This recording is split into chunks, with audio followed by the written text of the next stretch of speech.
All right, good evening, everyone, and welcome. This is Twist Gaming, where you get to play board games with us. We are coming to you live here from our studio in sunny South Florida, bringing you our premiere presentation of PSI Presents. That is alliteration at its finest. But first off, who are we? I'm Matt. I'm Josh. And we are Twist Gaming, and today we are bringing you Munchkin, the CCG, and we are joined today with Hunter from Steve Jackson Games. How you doing today, Hunter? Doing well. Thank you for having me. So, Hunter, there might be one or two people on this lovely green earth that we have that aren't 100% familiar with Munchkin. So, can you please give us a little bit of primer on traditionally what Munchkin is in terms of the board game? Sure, yeah. Munchkin is kind of a spoof on classic dungeon crawling games like Dungeons & Dragons RPGs. You're playing as characters that are diving into dungeons, kicking down doors, beating monsters. You're trying to get to level 10 to win. And you kind of work together to do that for a little while. And then you start stabbing each other in the back. And because only one person can win at level 10, really. I mean, you can have ties occasionally, but usually it's one person wins. So you have to backstab. So it's really known for its backstabbiness and its puns and jokes and stuff like that. It has a good sense of humor. It's a great sense of humor, and it is a great gateway game, too. I wanted to point out, I said this before the stream, Munchkin was kind of my gateway into the board gaming scene, so I'm super excited to play the game this evening. But can you tell us, then, how has that evolved into Munchkin, the CCG, collectible card game? So this kind of spawned from a desire from a lot of fans and from people in the company that wanted a two-player way to play Munchkin. If you know Munchkin at all, like I just explained, it has a lot of backstabbing. That doesn't really work when there's only two people because you have one person to work with and one person to backstab. You will backstab 100% of the time. But in two players, we decided to go with something a little bit different. There's a cheating element. It's called cheating. I use air quotes because it's just a bluffing mechanic. But that bluffing mechanic is really unique among card games. The game itself was designed by Eric Lang and Kevin Wilson. One of the first times we've gone outside to do something Munchkin related in this way. And Eric and Kevin, amazing designers. Eric's done Blood Rage. He does a lot of work with Cool Mini or Not now. Kevin did Descent, Journeys in the Dark, did a ton of stuff. Both amazing designers, and they came up with some really cool stuff for this one. But even with that behind it, it's still not very hard to learn. We wanted to make it still pretty accessible for anyone to play, and we want to still keep that Munchkin humor. So there's a lot of cards that have fun effects like dropping them from certain heights, singing like I mentioned before the stream, just goofy stuff. There's a lot of puns. There's still that same Munchkin humor, just a little bit different gameplay. You're definitely dueling a little more strategic stuff going on. So this is going to be our third time playing the game as we get into the gameplay on the stream today. Yeah. And I would like to point out also, so when we were playtesting this game beforehand, there was many a time when I would draw my card and I would read it and I'd get about halfway through the card before I had to pause because I was laughing like a madman. And I just really wanted to show Josh the card. Be like, hey, look at this ridiculous ability on this card. Isn't this awesome? But I couldn't. Half the time he took his hand on the bottom half and covered up the text and was like, here, look at this. Even just the pictures. And then I'm just like, just wait until I play this on you. That's awesome. So we haven't had a chance to go through all the cards yet as well, so I'm actually very excited to see what new stuff comes up and is going to surprise me in the process. Hunter, quick question for you. Why collectible card game and not like a living card game or something like that? So collectible card game, the format's something we've always wanted to revisit. We did a collectible card game back in the early 90s when it was the first foray for card games right after Magic the Gathering. If anyone remembers Illuminati New World Order, it's the classic CCG based on Illuminati. The one that we get messaged about all the time, like, how did you predict the future? But we've always wanted to kind of revisit that. Living card games are cool, but we also had a lot of parody stuff. Like the fact that Munchkin itself was a parody of RPGs, we wanted to make this kind of a parody of collectible card games, and we thought there was a lot of stuff within even the way collectible card games are made and distributed and stuff that we could make fun of. So once you get into stuff like the actual collecting aspect, we have a lot of different rarities that are kind of goofy. The cards also tend to get weaker as they get rarer. So like the commons, uncommons usually tend to be stronger. Rares are they're pretty good. They're not bad at all. Then there's an X rarity, which tends to be like alternate art stuff. It's not like necessary. Usually it's just kind of like the same version, maybe full art. Or we did sepia tone, or duotone art, which is kind of like harkening back to the original Munchkin cards that were all black and white, or that brown and white color. And then we have very rares, and we destroyed most of these. And we destroyed most of these are the rarest cards. There's like 3 different we destroyed most of these. They're not that good, and we literally are destroying most of them. We had a bunch overrun print off sent to us. We've posted tons of videos of them online where I've been running through paper shredders, torching them, sanding them. They've gone through the ringer, but we wanted to have some fun with it because it's a cool distribution model. We didn't want to make it to where like you had to go chase everything down if you really wanted to play. We tried to make the rarities not matter as much unless you're like a super hyper collector, then maybe you want them all anyway. But as far as like actually making a deck and having fun with it, you can really just get a 2-player starter deck. We want to keep the price. We have the price at $20 for 2 players, and you can have a lot of fun just out of 2-player kits. Yeah. So if people wanted to pick up this game, where can they find Munchkin Collectible Card Game? Good question. No, it's available at local game stores, so you can pretty much find it at any local game store. You can start off with one of the 2-player starter decks. There's 6 different classes. They each come with 2 different heroes. 2 complete decks. That's all you need to play. It comes with all the tokens and the dials and the there you go. And you can get a bonus booster pack in the first printing of those. So you can find those at any of your friendly local game stores. Boosters are also available. You can find those also at your local game store. So yeah, pretty much your friendly local game store is the place to hit up for this. We got a bunch of booster packs here. So we got the original Munchkin one, and then we've got the Desolation of Blarg over here too. So that is our upcoming set. That's coming out on May 30th. That's our first expansion for the game. You guys have pretty hot commodity there because no one has those outside of us pretty much. Those are not hitting stores yet, but that is coming out really soon. Fun fact about that. We already had a little bit of a snafu, so thanks to some randomization sorting issues, that first wave of Desolation of Blarg is actually higher in rarities versus the first set. So you can open that pack, and usually in a booster pack you'll get like 1 rare. You might get 1 other card that's kind of a higher rarity, like an X or a B or W or something like that. These packs, we just opened a full box of them on our own stream. Some of these packs have like 2 Bs and an R and an X, and essentially the randomization got mixed up at the factory to where the rarities are almost swapped. Commons and uncommons are the rare cards. Rares, Bs, and Ws are all easier to find. So if you're interested in that, when I opened it, there was a big sticker that said that on top of it too. Yes, oh really? Yeah, there's extra rares in here. Yeah, pretty much. If you're into that kind of stuff, if you're like trying to complete collections, things like that, and you're into collecting, this first wave of boosters is really good to get in on. You would probably want to pre-order with your local game store because that will pretty much guarantee you're going to get some pretty hot pulls. You're going to get a lot of rares. We didn't want to waste a full print run. We didn't find out about the mistake until after the printing was completed. So at that point, it's like, hey, we'll have people have fun with it. If more rares get out there than we want, so be it. It is what it is. The second print run, once it arrives, which will happen a couple weeks after the first one, we'll be back to normal. We'll have just 1 rare or higher per pack, and then normal commons and uncommons. But so if you want to get a lot of rares, definitely pre-order at your local game store. That is really funny though, considering that you made a point of saying that this is kind of the take on parodying the CCG, and it's like, oh, the rare cards are actually more common. Yeah, there you go. It's an inadvertent parody sometimes, but it is definitely a parody. It almost works in your favor to have it be like a quasi-parody, because any mistakes actually work in your favor. It's fantastic. I wish we could plan it this well. I really do. All right, so Hunter, is there anything else that you want to tell us about the game today before we get into the rules explanation? So yeah, that's pretty much it. It's available now. The next set's coming out pretty soon. We've got pre-releases going on. Another thing you can check out your local game store for. And we've got some regional tournaments. They're a little bit more scattered. There's less of them than pre-releases, things like that. And they're a little higher playing skill level, but not too high. So if you're just new to the game, still worth checking out. You can check out our Facebook page for that, or social media. We share that quite a bit. So those are all coming up pretty much the end of this month, right before the set comes out. Very cool. So without any further ado, let's get into the meat and potatoes of things here. And Hunter, can you give us a rules explanation here for this game that we're going to be playing? I've got a number of the actual different cards here in front of me, so any that you want to show off, just let me know and I can throw them into the camera. Sure, yeah. And then just talk about the objective of what we're going for here. Absolutely. Let's jump into it. So if we go to the hero card, let's take a look at one of the hero cards first, because that's kind of like the main thing.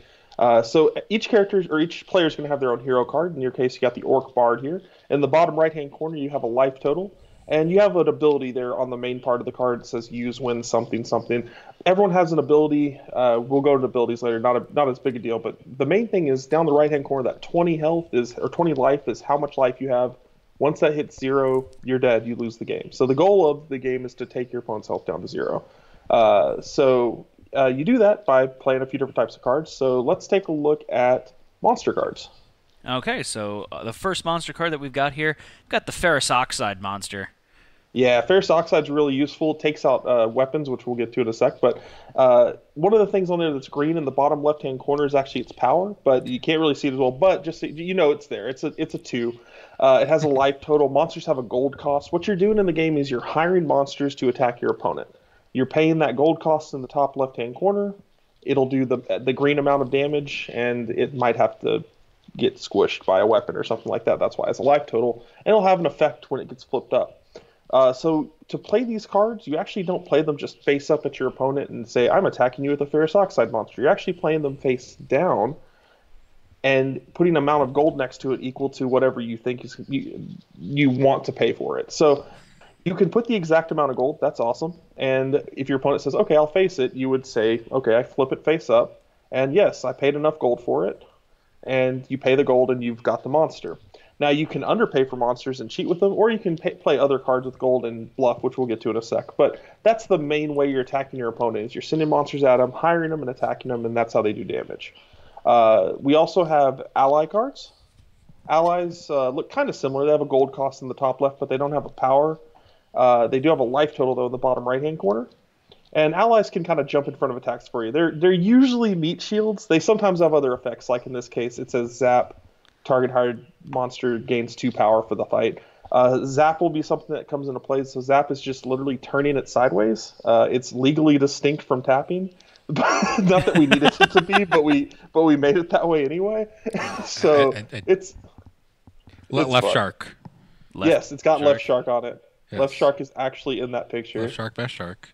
Oh, wow, I didn't even realize it. Oh, it's got left shark. That's hilarious. I think left shark might be a card, but I might be wrong. I'll have to double check that. But yeah, so allies are kind of like meat shields for you. They might have an effect. In this case, it does. But they're cool little blockers. You pay a gold. You don't have to play these guys face down. They just kind of come into play. You just pay the gold, put them into play, and they sit in front of you. You also have loot. Loot will have stars on it. And stars, so you don't have to pay gold for these guys. So these just equal your level. So if you'll also have a little dial here. If we could show that dial real quick. So in Munchkin, I mentioned you level up and get to level 10 and win. In this game, you level up as well. You don't get to level 10 and win, but you do start at level 1 and you can get all the way up to level 10. Every turn you're going to level up. So the way this works is the blue stars you have in play just can't exceed your current level. So you'd have to be at least level 2 to have the Chainsaw of Bloody Dismemberment in play. Cool thing about the Chainsaw and other weapons like it, they can be used to block, kind of like the Ally. I mentioned the Ally kind of jumps in front of attacks and dies for you.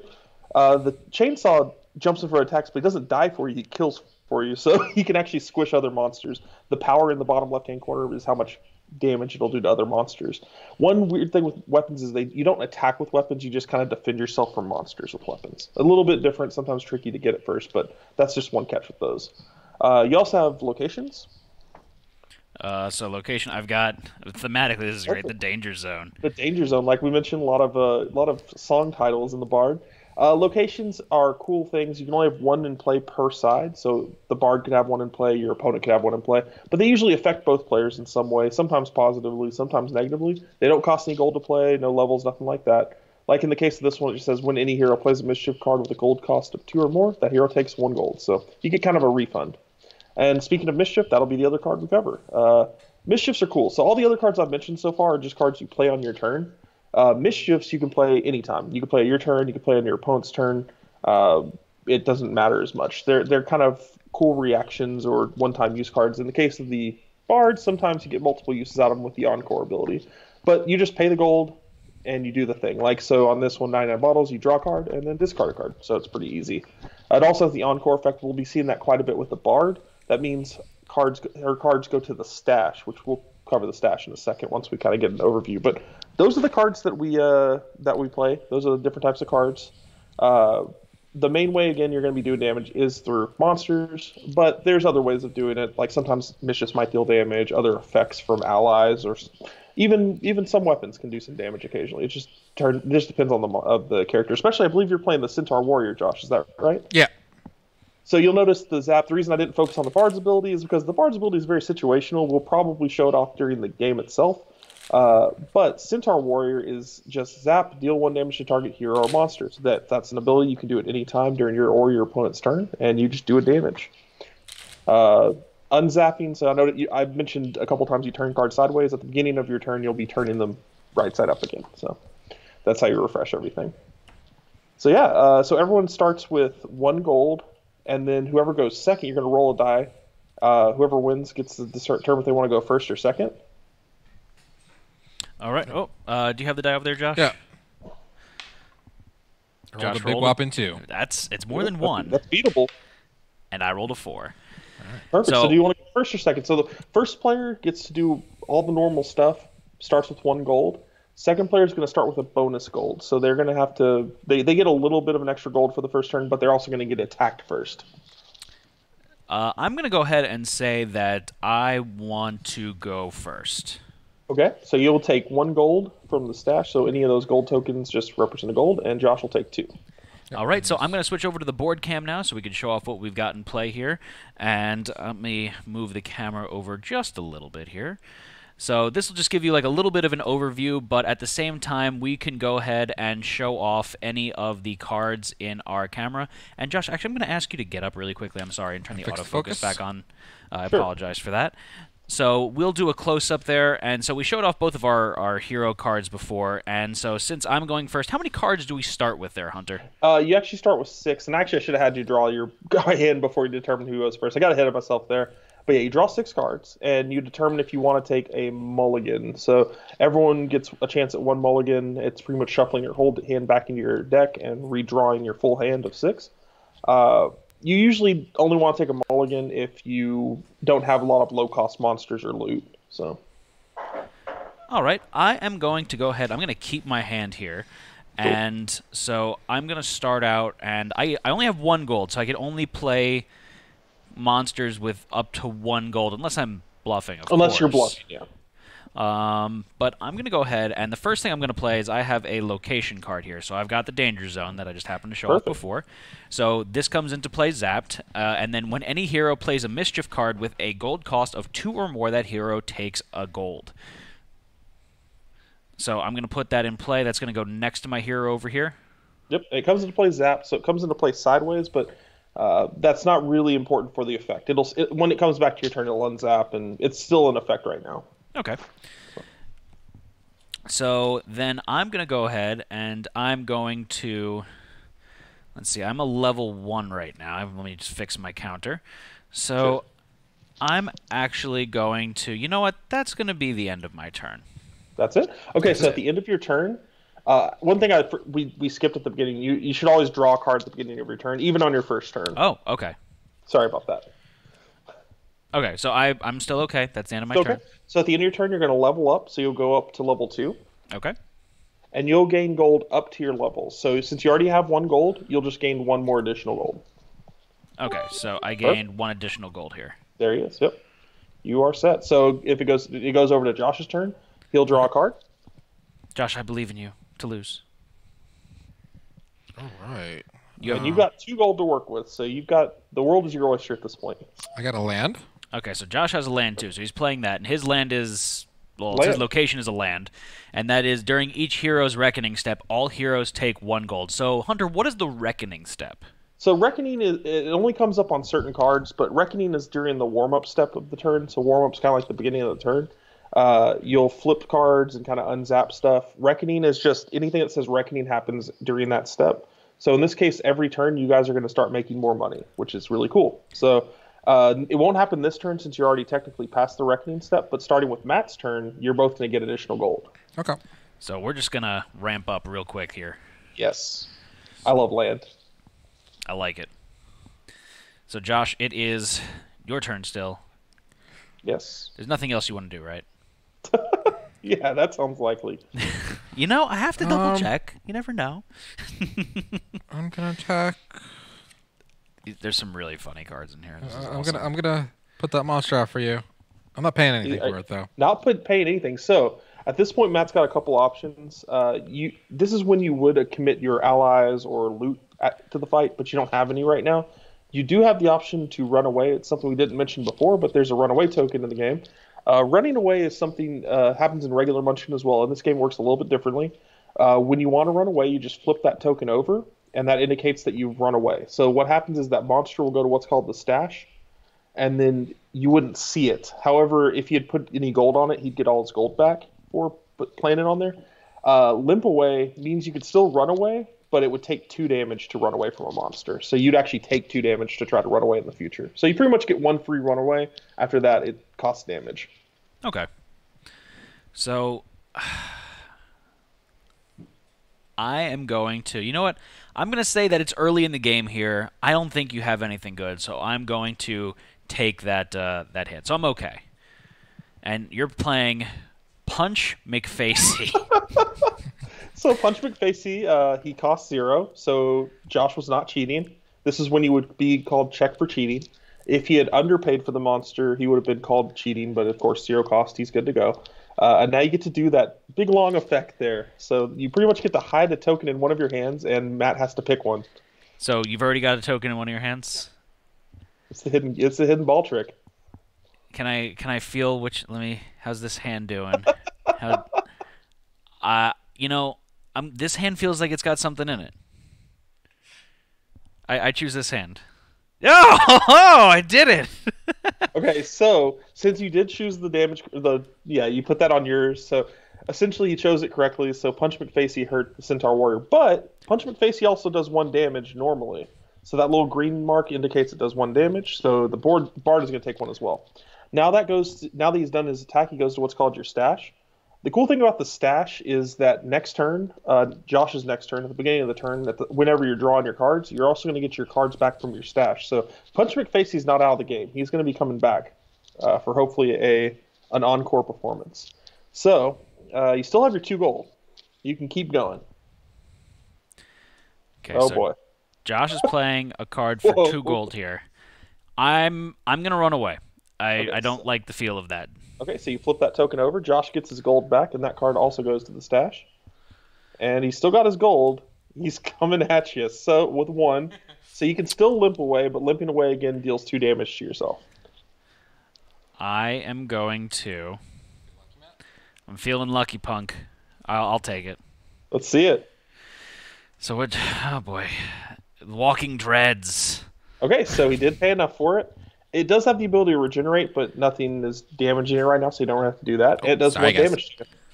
And also goes to the stash. So I take a damage from that, and then he goes into Josh's stash as well. So Josh has 2... Josh's got cards. 2 monsters in his stash right there. And okay. I was apparently muted for a little bit. Sorry, chat. Okay. Put my stash there. So are you done yet? No, I'm not done yet.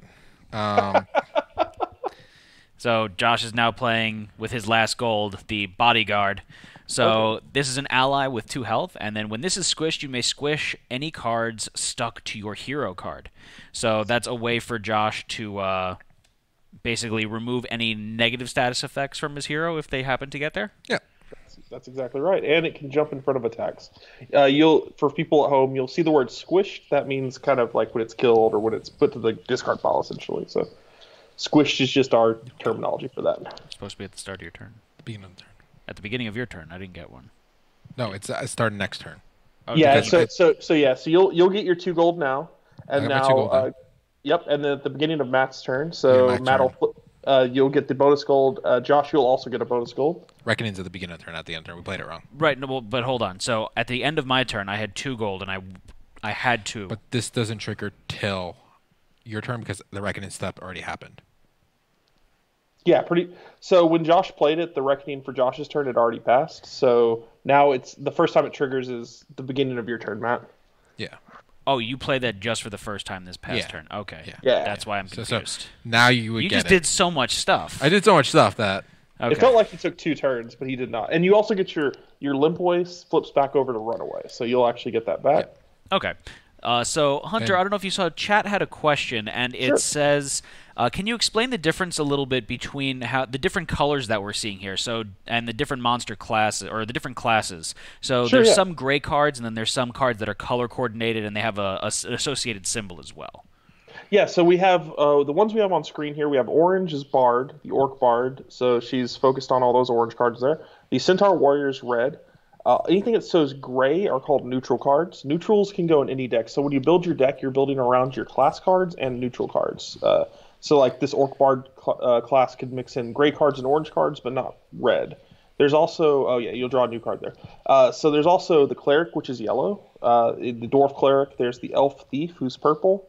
The not the Human Ranger, Halfling Ranger, who is green, and the Human Wizard, which is my favorite, who's blue. And they all have a little bit of a different focus. Like I mentioned, the Orc Bard is focused a lot on mischiefs and encore ability. The Centaur Warrior has a lot of cheat monsters, has a lot of weapons. The Ranger can regenerate a lot of their monsters. The Wizard can do a lot of direct damage with mischief spells. The Cleric prevents damage, and the Thief cheats and draws cards. Okay, so I went ahead, started my turn. I drew my card.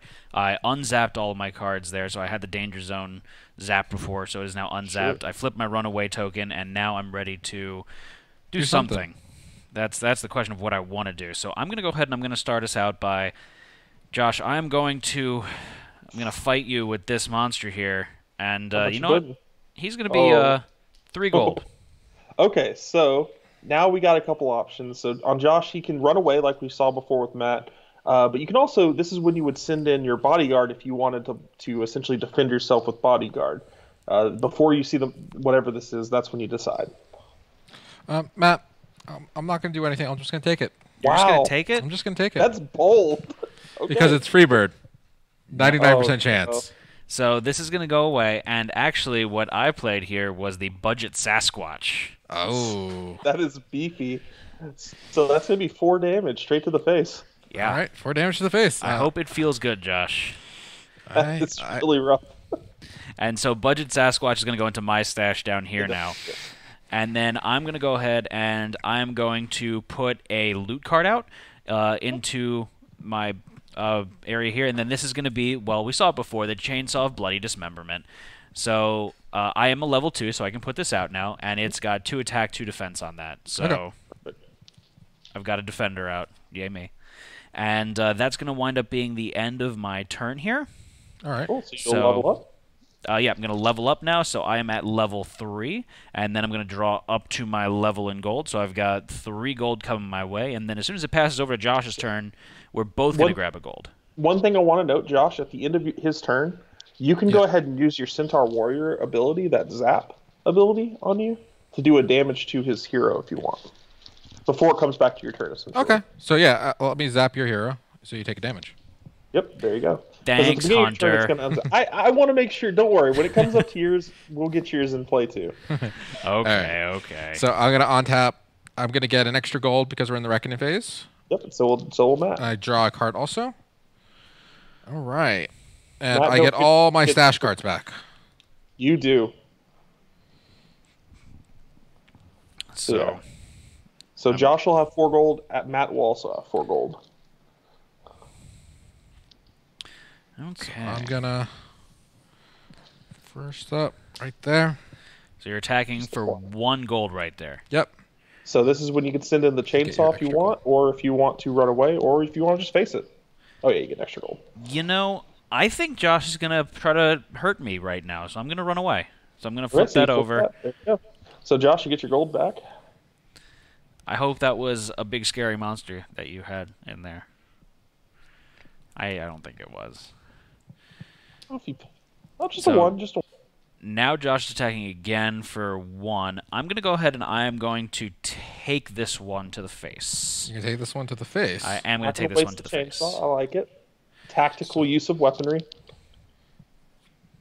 What are you doing? Why'd you move him forward? Because you're using your chainsaw. Oh, no, you're just taking it. No, I just said I'm taking it to the face. Sorry.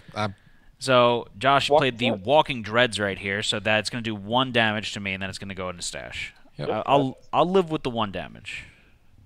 Fair. So now Josh is playing a Oh, now. He's counting two. cash. Oh, two, just two. That's So fair. now I'm going to assign the Chainsaw of Bloody Dismemberment. Okay, so the chainsaw blade dismember will zap sideways. So Okay. just it's committed, and you can flip it up. And Josh is using the Card Shark. Okay, so here's the cool thing with combat. Can we bring the weapon on too? So the way combat works is weapons do their damage first. So the chainsaw blade dismemberment is going to do 2 damage to the card shark. The card shark only has 2 life, so essentially that's enough to kill the card shark. So the card shark is done at that point. It gets squished. So now the effect of the card shark is when this is squished in a fight, draw a card. So Josh gets to draw a new card. Even though he's losing the card shark, he's getting a new card. And to answer the question that came up, Soup Style asked, can you use a chainsaw on one of Josh's attacks? Yes, pretty much the way weapons and allies work, when you committed to a fight, I know you noticed I made Matt zap that sideways, essentially it's used for the turn. So that's part of where the bluffing comes into play. Maybe Josh didn't even play a monster there, maybe he tries to bluff him to make him use that weapon. The weapon's done for the turns, even if it's a bluff, even if it's cheating, it's been used. So, yeah. All right, so Josh Still is coming. now still attacking, still coming Yep, for me. Gotta take you out. I'm going to limp away here. Okay, so you don't have to flip the token, it just takes 2 damage. So you'll take 2 damage to your orc bard. Okay, so I'm gonna cash in my chips here. So I'm gonna wind up with 6 damage on my card here. Okay. Yep. And that is gonna be the end of my turn. So you'll go up to level 3 and get you have one, so you'll just gain 2 gold. Interesting. Okay. So now it's gonna transfer over to my turn. So Josh, we're both gonna get a gold here. Okay. I get to unzap my chainsaw. Budget Sasquatch goes back into my hand. I flip over my limp away back to run away, and then I'm going to draw myself a card. And let's see what fun we have here. And this is where the bluffing really comes into play, because now Josh knows that Matt has a budget Sasquatch.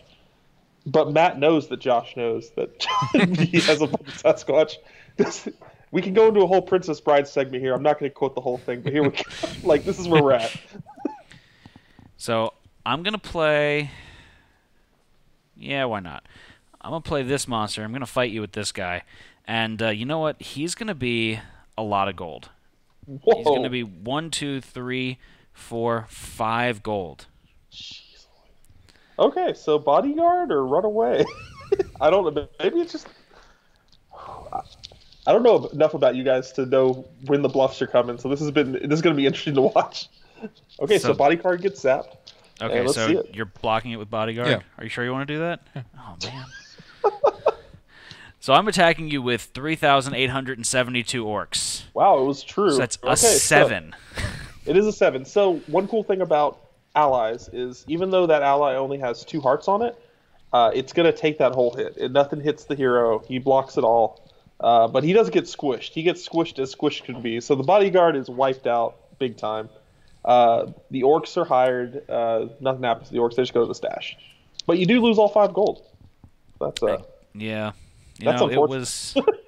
I was hoping that he had a little bit more hubris and that he was like, I'm taking it. It's fine. Nope. I gotta be honest. You look close to taking it. Like the face he was making was like, I think you're full of it. I was debating. I still think he has Freebird. So people haven't seen Freebird. He just takes his money back. So it's tempted just to run away.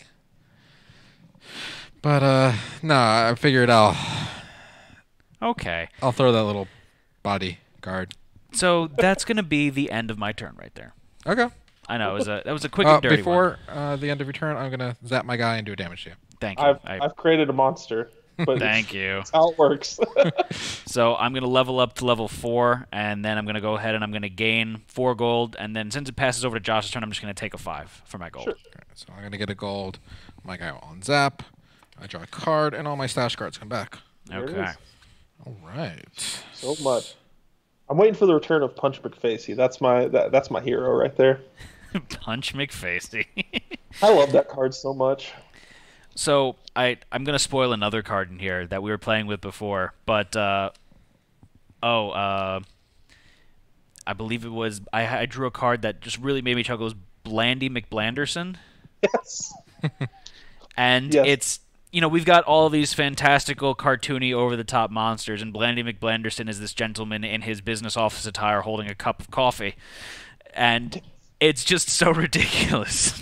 He does no damage, and he's zero cost. We even made an alternate art promo for that card, Blandy McBlanderson. He's just at a party holding a red Solo cup with a bucket on his head or something, or like not a bucket on. It's like something on his head. I can't remember what it is. That's awesome. So, Josh, what are you doing right here? You're attacking for 3. Yep. How dare you? For 3. I am going to block it with the Chainsaw of Bloody Dismemberment. Was that the right move? That's the question. Let's find out. So, Josh, what did you play? You played the Drop Bear. Oh, okay. So we talked about how weapons work. Weapon does do its damage first, so the drop bear's going to get squished, but the effect of the monster is still going to go off. So you're going to get to do the effect. So the effect is drop this from a height of at least a meter above the game area, and if it lands on the hero, that hero takes the damage. So you can hover above that hero and drop it on it. If you nail it, you're taking 2 damage. Okay, so a meter is what, about 3 feet? About 3 feet. So 1, 2, 3. A little higher. A little higher. There you go. This fan is gonna screw it up so bad. Mess it up. Okay, good. It missed. Oh, okay. So it does get squished, unfortunately, but the chainsaw is used for the turn. So All right, so the chainsaw's used. Drop Bear's dead. Sorry, Drop Bear. it's a good Squished. try. Good try. It squished itself when it landed. Yeah, that was the problem. That's thorough catch with those drop bears. So Josh is now playing one for 1. Oh, now it's the death by 1,000 knives, 1,000 cuts. Here it comes. Yeah, this is the Josh strategy here. Would it have hurt Josh if it landed on my hero? Technically, yes. If you miss it that bad, then yes, and you kind of deserve it, to be honest.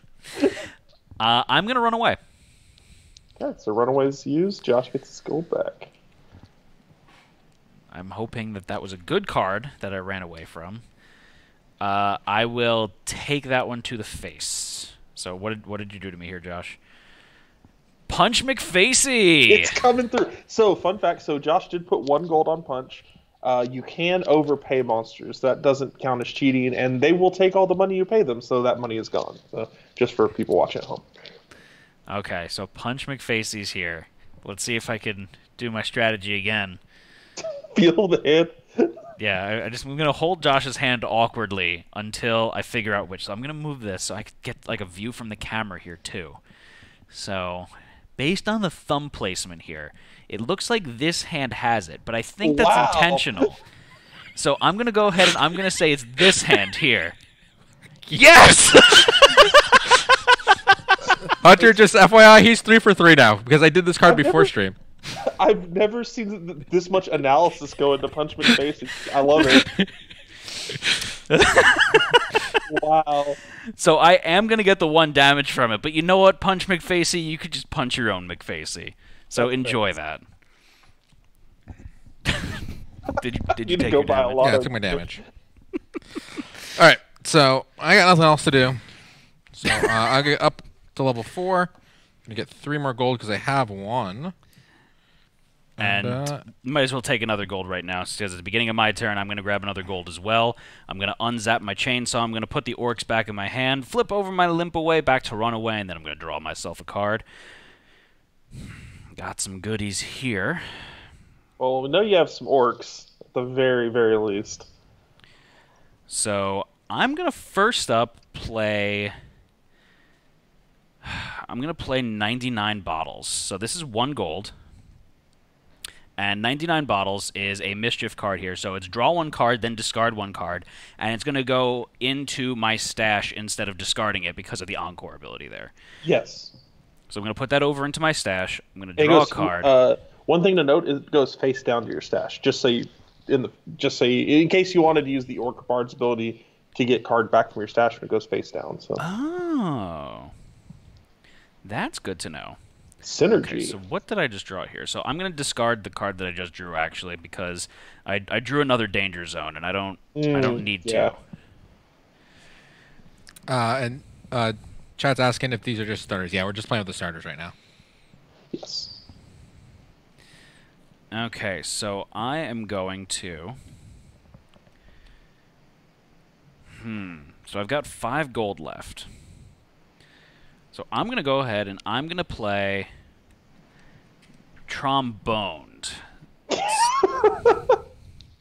That's a good one. So that's 2 gold there. So Tromboned is a mischief card here, and that's stick this card to a hero, and that hero takes 1 damage when their hero zaps. So Josh, I'm going to put that on your hero over here. So whenever you decide to zap it and give me that damage, you're going to take a damage as well. You have a higher amount of damage already done to you, so now you'll die quicker than I will. Another thing there is, since that is a 2 gold mischief card, I've got the danger zone in play. So whenever any of us play a 2+ gold mischief card, you get a gold. Okay. So I'm going to gain an additional gold there. So Josh, I need some singles, if you don't mind. So yeah, Soup Style asked that in chat. What does Danger Zone do? There it is. It's triggered off of Trombone. So then I've got that. I'm going to go ahead and I'm going to play this card here for 3 gold. Ooh. And Josh? This is... I'm going to run away. Okay, so you flip that token. So now we're going to do some fun stuff. So Matt gets his gold back, but since I did tell Josh how his ability works, now Matt can use the ability on the You Bard. get your gold back. You do get the gold back, yep.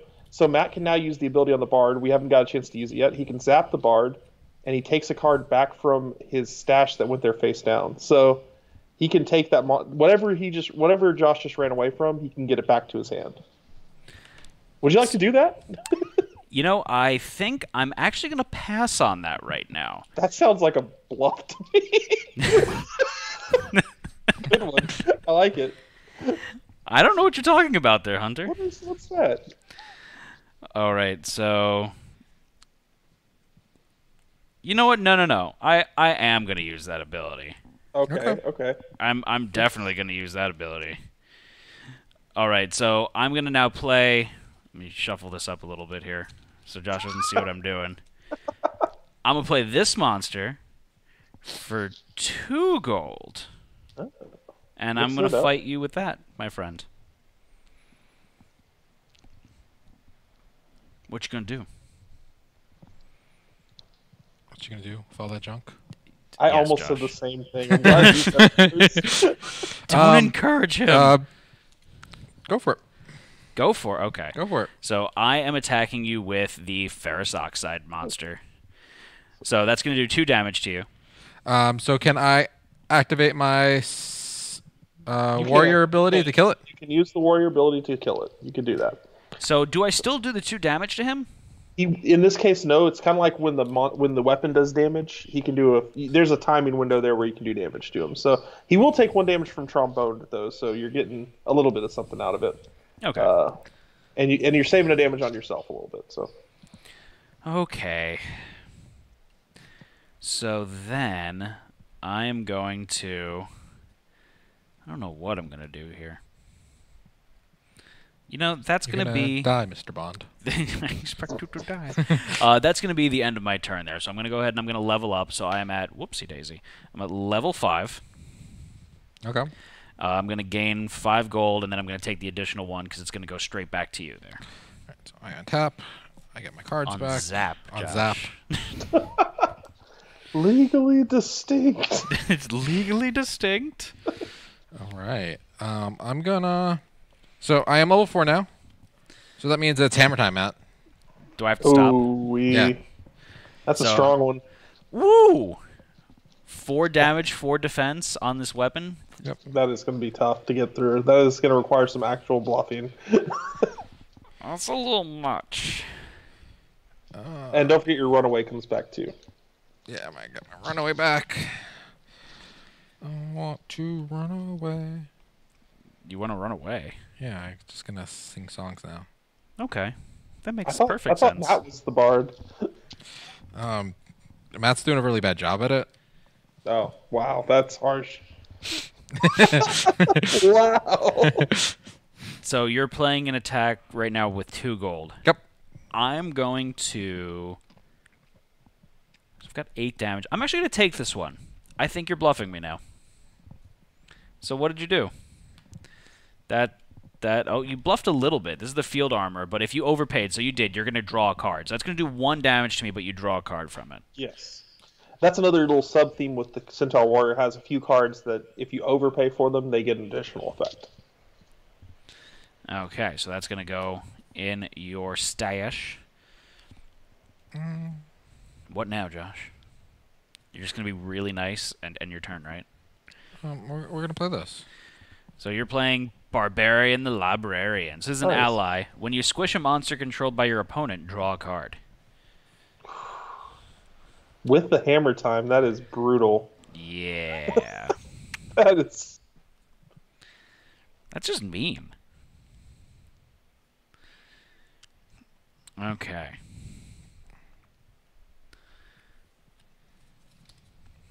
So Josh is playing another card for 1. I'm going to run away. Okay. Okay. But you weren't expecting that. For 2, I'm going to use the Chainsaw of Bloody Dismemberment here. Okay. So, are you ready? Mm-hmm. Are you upset that I played that? No. Are you Go sure? for it. Okay. So you're playing the Cobalt Blade Master. So for this fight, X equals the number of weapons in your horde. So you've got one weapon in your horde. So it's 1 damage. So you're gonna die here. Yep. Okay. Yep. I mean, you would have died regardless because the chainsaw happens first. Sounds like he completely is fine with that monster dying. Like that is the sound of someone who's given up on that monster. It's fine. I don't care. Oh gosh, Josh. The wave is coming. I really hope that's Punch McFacey, and I'm going to take it. 100% Punch McFacey. Is it really? Yes, it Yes! Oh, jeez. I think this is how Matt has done most of his damage to Josh. Is guessing It 100% is. You know, listen, beggars can't be choosers here. I'm very thorough in my analysis, and so far it's paying off. Are we allowed to use portable X-ray machines? I'm going to say no on this one. Okay. I'm going to call. I have to put a limit somewhere, and apparently that's where my limit is. Okay, so if you look now, Josh is hiding his thumbs. Now, if you would look a little bit though, so this thumb here is peering through the knuckles. Oh my god! And I'm gonna select this one. Oh!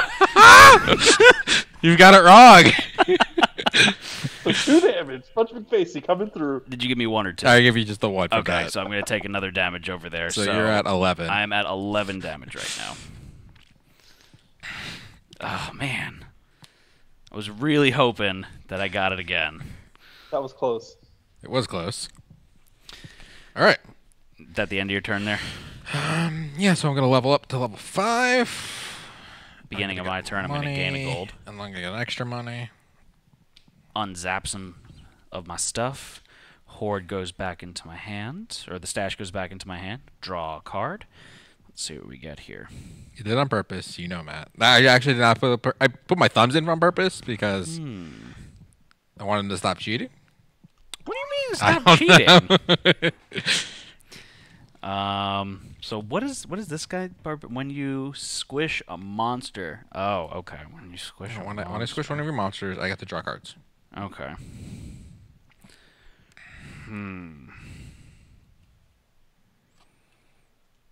So, I'm going to go ahead.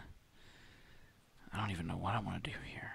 Name the game, Josh. Cheats everywhere. That's true. Okay, so I'm going to You're gonna end your turn. I'm gonna play 99 bottles. So I'm going to pay a gold. This is gonna go in my stash. I'm gonna draw a card and then I have to discard a card. So Hunter, quick question: since the card's face down, is that considered a monster card in a stash? For cards that say that, or So face down, no. Only face up. okay. So if my card says something about for each monster in their stash, it's only for face up ones. Yes, exactly. Okay. So then, what I'm gonna do is I'm going to play this monster here face down for, and I need change here. 3, 4, 5. So I'm going to change that out for that. And then that monster I'm going to play for... I'm going to play it for 4 gold. And I'm fighting you with him, my friend. What you going to do? You're running away. Yep. Okay, so what I'm going to do here is I'm going to zap Yeah, my... you can zap it and take it back. Yeah.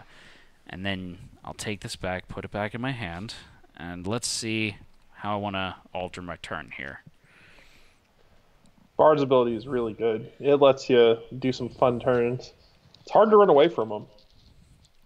So I'm going to go ahead and I'm going to play the Irresistible Disco here for 2 gold. So I'm going to zap your Hammer Time. That's a good one. Sorry, Josh. So I'm zapping your Hammer Time, and because I've got the Danger Zone in play, I'm going to actually get a gold for playing this card. Okay. So I'm back up to 5 gold. So then this is going to go in my stash. Okay. And then I'm going to play... What do I want to play? Just can't ignore good encore. I'm going to play this monster here for 5 gold. I wonder. Oh. Are you sure you want to do that? You don't want Barbarian the Librarian to be your friend? No. Okay, so I was attacking with the 3,872 orcs. I figured. So that's going to do 7 damage to Barbarian the Librarian, so he's not feeling too well. He's going to call it work tomorrow. And the orcs are going to go in my stash, and that's going to be all of my gold that I have there. So I'm going to put that in that pile there. My limp away I needed to reset. Anything else, Matt? You know, I'm not done yet, maybe. I'm just asking. Maybe. I'm not sure, to be honest. But you know what? Yes, I am done. So thank you for asking. Okay. So I am now going to up my level to level 6. So I would draw 6 gold, and then because it's the beginning of Josh's turn, I'm going to go ahead and I'm going to gain 1 more, so I'll have 7. Sure. 5, 6, 7. Put my gold all up down here. All right. And Josh, Yes. it's your turn. It is my turn. It That is a thing. So. Mm-hmm.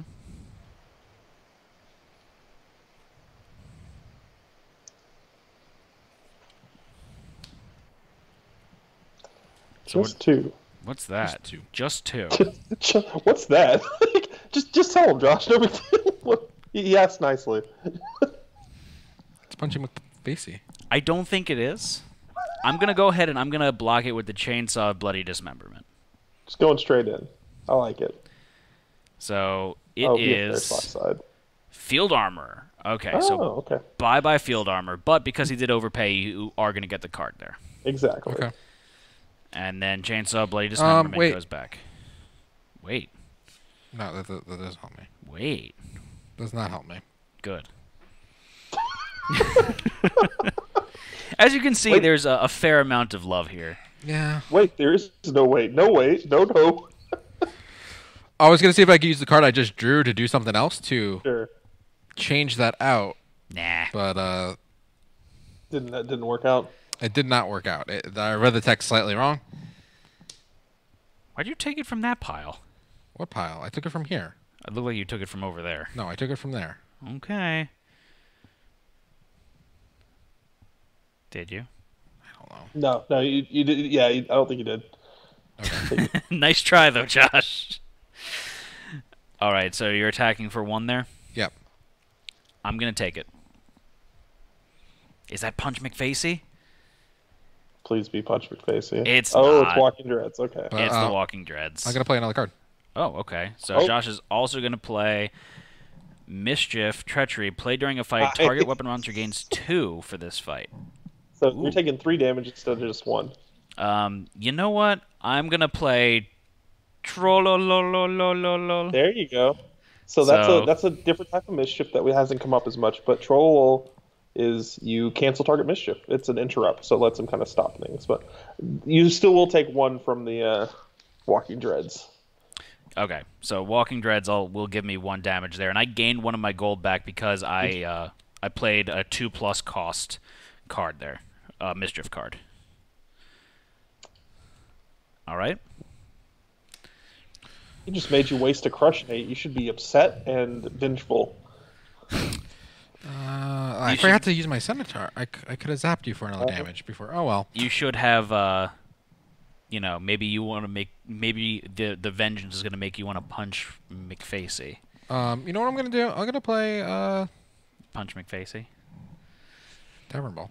Tavern Brawl. What's Tavern Brawl? Target opponent takes 1 damage for each monster in their stash. Okay, so Hunter, my stash only has 1 face-up monster in it? That's the only monster that's going to count for that. And I can pick whatever I want for the target, right?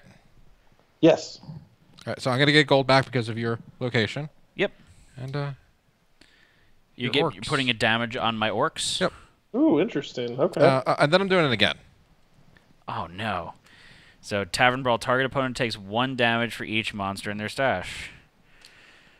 Oh, no. Oh, I see what's happening here. This And then is I'm gonna zap my my warrior. No. And bye-bye all your orcs. No, but there's 3,872 of them. Yep, but I zapped them all. out there. All right. Don't have to deal with that anymore. That was mean. Now that your orcs are gone, going for the kill. I'm going to take it. That's Punch McFacey. 100%. Okay. Okay, Punch. Come on. Let's do it. How did I get so much damage? Stop doing so much damage to me. Okay, notice the new placement of his thumbs. Wow, this is gone. We're in next level mode.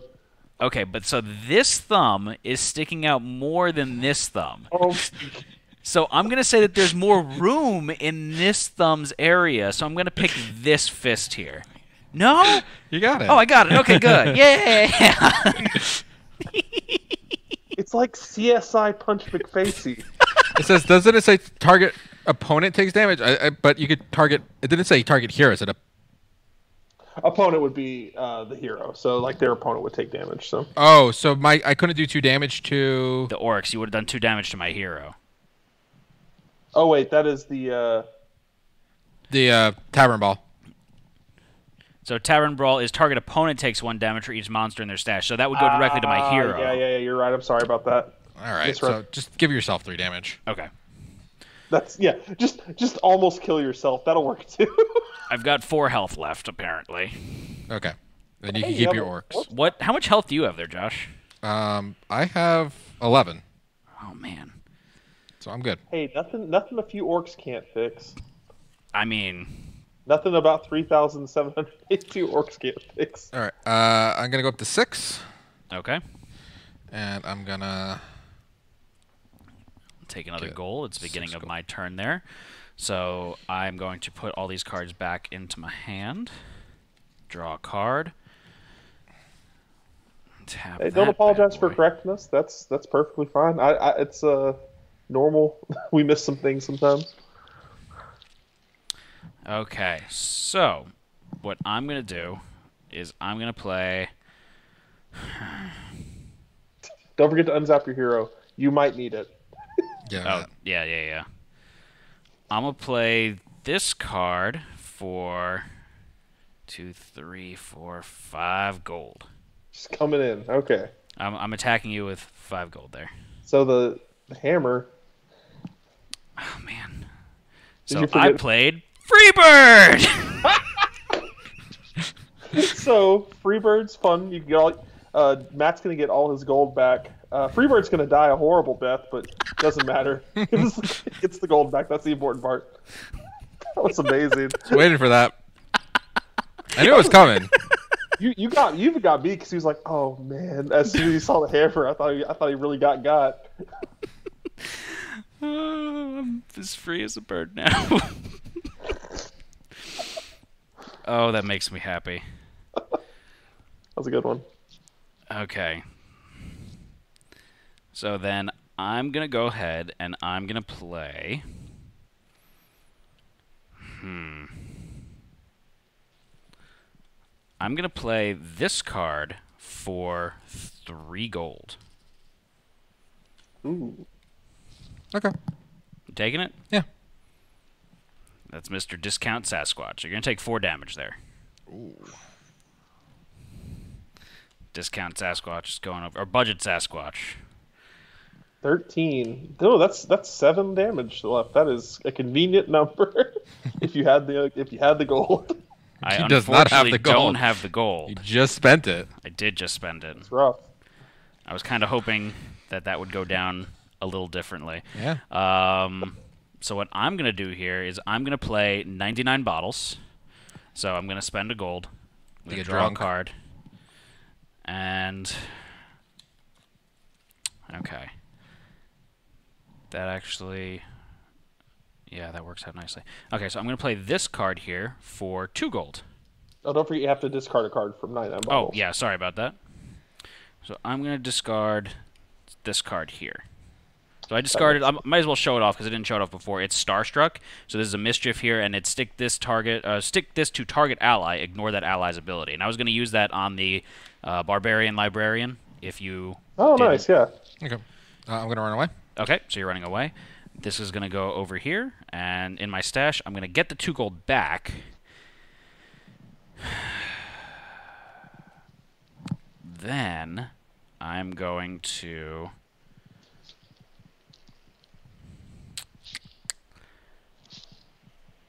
Yeah. That'll be the end of my turn then. Okay. I'm happy with that. So end of my turn, I'm going to level up. Oh, wait, shoot. I forgot to do that. I should have done the Orc Bard. Whatever. I messed up. So I'm going to get a gold there. This is going to come back. So I'm going to get 7 gold, and I'm going to draw an additional 1 because the beginning of Josh's turn. So I'll have 8 gold. 2, 4, 6, 8. Who do we appreciate? All right. I have a card I'm playing. So you're playing the Hydrax. So this is it's a loot level 2. So when you gain a level, collect a token, and then take this gains 1 damage for each token on it. Yep. So pretty much it grows as you level up. That's rough. It starts as a 0 though. Okay. Soup Style asks, do you have to keep the stash cards spread out, and it is up to the concentration of your opponent to remember which is which, or can you stack them to make it harder? Once they're face down, it's kind of you're not supposed to know what each one is necessarily. Face up, you have to kind of keep them spread out. They need to be able to see your stash. You're not supposed to intentionally try to mix it up really.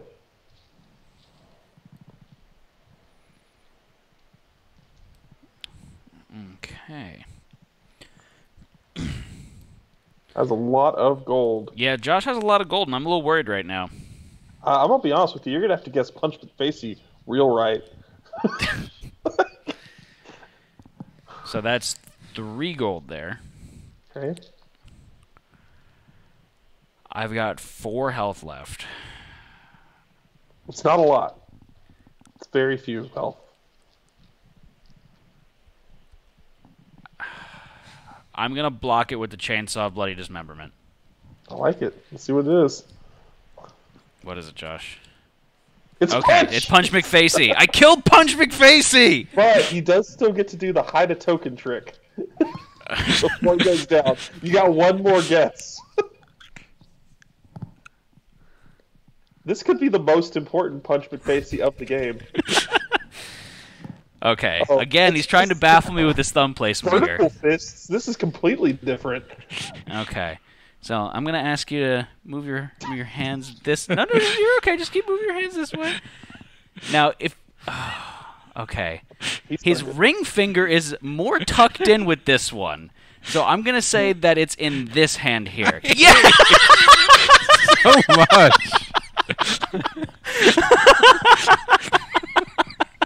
Wow. Just go away, Punch McFacey. You tried so hard. That is... Okay, Hunter, has anyone done that good on that before? I've never seen anyone go that level or be that successful. So no, this is a first for Punch McFacey. Oh,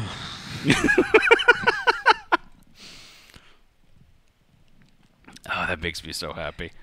Like 1 for 7. That's a Oh, 5 gold you're doing there? Mm-hmm. Okay. I'm going to pay 2 gold to do the Irresistible Disco there. So that's going to allow me to unzap target loot or ally. So I'm going to unzap my Chainsaw Bloody Dismemberment here.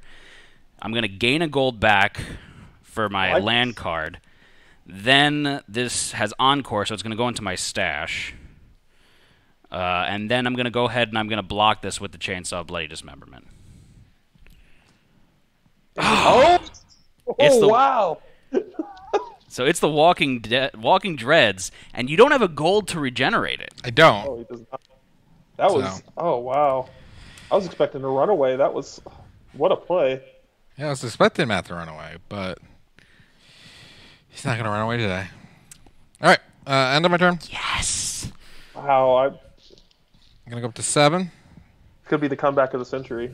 Could be. So how much health do you have there, Josh? You have 6 health left. I have 4 health left. This got close. It's got way close. Oh, the Hydrax is a little bit stronger, so he does have 2 weapons in play. That is one key note. I'm not going to get a gold for the beginning of my turn. Okay, so Now for the second Punch McFacey. I mean, 90% of my damage has come from my own Punch McFacey, I think. Sure, he has punched you in the McFacey a lot. That and the trombone. I think I did more damage to myself than Matt has done to me. That's some next level strategy. First up, I'm going to play 99 bottles. So I'm going to pay a gold. It's going to go over here. I'm going to draw a card, and then I get to discard a card. So I'm going to discard...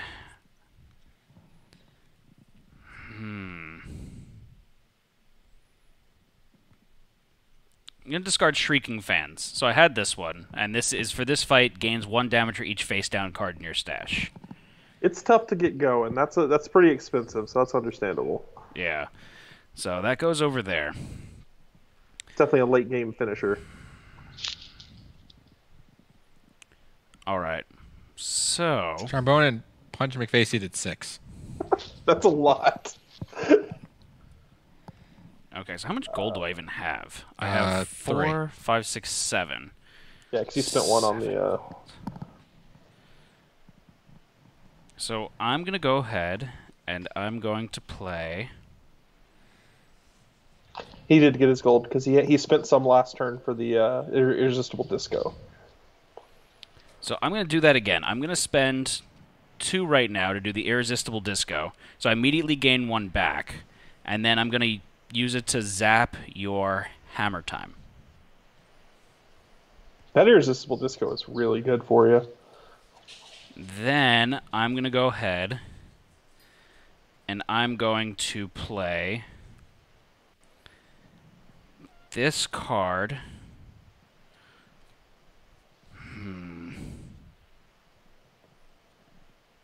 What do I want to do here? I don't know. Don't know. Thank you. 2, 3, 4, 5, 6. I have 6. That. Okay. I'm going to play this card for 3 gold.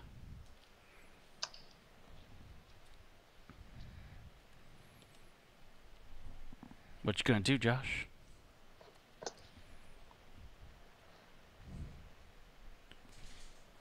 And you're attacking with the Hydrax. Or defending with the Hydrax. Yeah. Okay, so I used the Budget Sasquatch. Okay. So Hydrax has 1 damage on it, so it is going to get killed by the Budget Sasquatch there. So it doesn't actually get killed. So what will happen is the Budget Sasquatch will take 1 damage, but that's not enough to squish it. It just goes to the stash like it normally would. You do 4 damage. The Hydrax blocks 1 of it, but the Hydrax will stay in play. So the Hydrax actually doesn't die. Okay. Weapons keep blocking stuff, but so you'll take 3 damage to your hero though from that. How's that feel, Josh? So you have 3 left then, huh? Yep, down to 3. Then I'm going to play...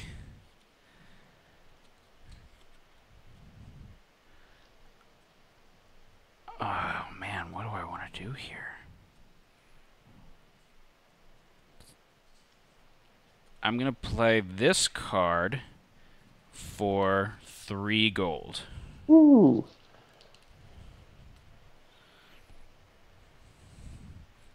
I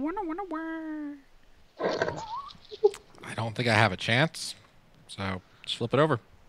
Okay. It's the Crusty Disgusty. That's 4 damage. Yeah, that's 4 damage. 4 damage. I'm dead. I am the champion, my friend. Bard wins. That was a good comeback. You had the 3,872 orcs also? Yep.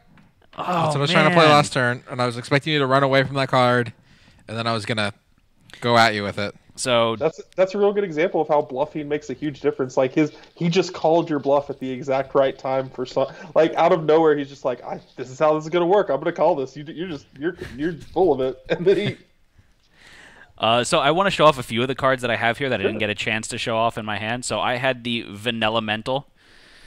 So that was a fun one. I was going to try to use that to counteract your axe if things played out that way, because it has 1 more health than your axe was capable of dealing to it.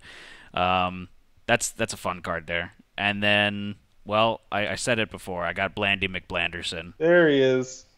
The only reason I didn't try to bluff with Blandy McBlanderson is because I have the Bard ability, and I feel like you would have just been like, well, he's going to get it back anyway, so I might as well just try and take it to the face. That makes sense. But Blandy McBlanderson. Oh, Blandy. He's funny. He's so bland. Should have bluffed for 0 gold, pretending it was a second. So if I bluffed and he took it and I lied, I take a damage myself, and it doesn't do anything.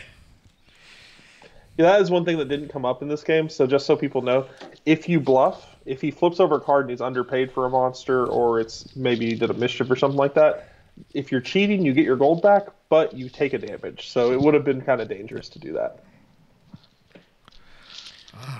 All right. So Josh, how do you feel like that one went for you? Not as well as I hoped. Are you craving vengeance, or A are you little accepting bit. defeat? I am a little salty, and I kind of want vengeance.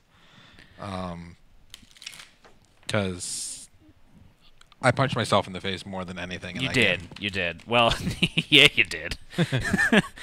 So, Hunter, do you have time to stick around with us for another playthrough? Sure, yeah. Okay. Let us know if you have to jump off at any point in time, and we'll do an official sign-off with you. But in the meantime, Josh, do you want to stick as the Centaur, or do you want to try out the Bard deck? Let's see if I want to grab one of the other decks. Oh. What are the other decks that we have here, Josh? We have the Thief, the Ranger, the Wizard, and the Cleric. Okay. I'm going to grab... Someone asked for the Thief on the stream on Tuesday, so I'm going to grab the Thief. Is that what you're playing as? Yeah. Do you want to switch it up? Give me the Ranger. I feel like I'll try that one out there. So this is going to be the first time we're playing with these 2 decks. As you can see, we're actually unwrapping it from the shrink wrap right now.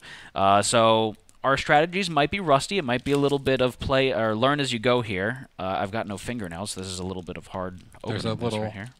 I can't seem to find it. That's what she said? Thank you, Josh. Okay, I got it here. So, Hunter, can you give us a little bit of insight as to what we should expect out of these 2 decks? We have the Thief and the Ranger. Sure, yeah. So the Thief is a lot about cheating. So she has an ability on some of her cards called Sketchy, which means if you've been caught cheating earlier in the turn, they might get additional effects on the monsters, things like that. There's one monster called what's his name? Not Mugsy. Legbreaker Joe. So he's got a sketchy ability that when he goes to your stash, you can discard him to do 3 extra damage to your opponent. So you can be kind of a little mini bomb. Also, her ability is just a built-in extra draw every turn, so you can zap her to draw a couple cards and put one back to the bottom of your deck. The Ranger has some pretty beefy monsters, so you want to kind of ramp up to those strong monsters. So like the land location is a really good one in his deck. And he has the ability to regenerate his monsters. So if the thief squishes your monster with like a weapon or something like that, you can get him back. All right, very cool. So he's like, play big monsters and keep them alive. So drew my cards here. Let's see what it. Ooh, that's a funny one. I like that card. Okay, okay, and okay. Ooh. Oh, I like these cards. Okay. I'm excited now. So, Josh, let's roll some dice. Josh rolled a 5. Okay. I rolled a 6. I'll go first or second. I'm going to let Josh go first here. Okay. So, I'm going to get 2 gold. Josh is going to have 1 gold. Let me reset my level counter to 1 here. So, Josh. All right, so I'm going to zap my thief right now. So, what does that do? I draw 2 cards, and then move 1 card from your hand to the bottom of your deck. Well, that's interesting. It pretty much lets him dig a little bit more, but he does have to lose one of his cards too. So you're gonna ramp up pretty quickly, I think, which worries me significantly. Card-wise, the thief does end up with a lot of stuff. The one catch with that is that they don't usually have the gold to play all of it, so we'll see what happens. So Josh, what are you feeling right now? You're gonna be nice and you're gonna pass your turn, or is it that you just don't have anything with that low of a value? I think it's out of the kindness of your heart, right? Oh, maybe not. So, I'll take it. Take it. I'll take it. What are you attacking with? Oh, Josh cheated. Oh, So he wow. put 1 gold on the gazebo there. Yep, so that means Josh will take 1 damage, but we'll get his gold back. The gazebo goes to your stash face down because you cheated with it. Cheater, cheater. Pumpkin eater. Soup Style asks, does the card from the bottom have to be one of the 2 you drew, or from any from his deck? So it doesn't have to be one of the 2 you draw. It just I has forgot to be put a from your card hand. on the bottom. Ooh, already cheating. Double cheater. Double cheater. Another damage. Okay, maybe not, but You wish. I do. I'm a little worried. It's a fair concern. Thief can be pretty quick. Josh tends to excel in decks where he gets an obscene amount of cards. I don't like you smiling like that. I'm going to now run away. Okay, so you get your gold back. So that goes away. And then you get your gold back, though. Then I'm going to stab you in the face. There it is. Stabbity stab. Play this when the defender runs away. Deal 2 damage to the defender. Oh, that's just mean. That's what you get for running away. But that's just mean, though. Josh wins when he gets angry. Okay. All right. I have no more money, so I'm going to level up now. And that's the end of your turn? I'm going to get 2 gold. That's the end of my turn. Okay, so this is going to flip back over to run away. I'm going to draw a card. One thing Matt will have, since we didn't cover it before, some cards will have an ability called Monstrous. You'll be able to either play them as a monster or as the other thing, like a weapon or as an ally. Once they're played as a weapon or an ally, they're in play as that. They don't become monsters later, but you can play them as monsters, essentially. They're more flexible. Okay, so first up, I'm going to play my 11-foot pole. And it is 11 feet on a pole. So that's going to go into my hoard over here. And that's a little defense that I've got going on. So hopefully that helps protect me from any of the mean stuff that Josh throws my way. Because Josh is a big meanie. Yeah. But there is no Punch McFacey, so there you go. I'm going to play this monster, fight you with him, for 2 gold. It's nothing. You could take it. I believe in you. He's really friendly. He just wants to hug you. Oh, you're running away? Fine. Okay. So I get the gold back. And then I'm going to go ahead and I'm going to play Barbarian the Librarian. So this is an ally. Okay. And when you squish a monster controlled by your opponent, draw a card. So he's going to go over there. I spend a gold. And that's going to be the end of my turn there. So I'm going to go ahead and I'm going to up my level.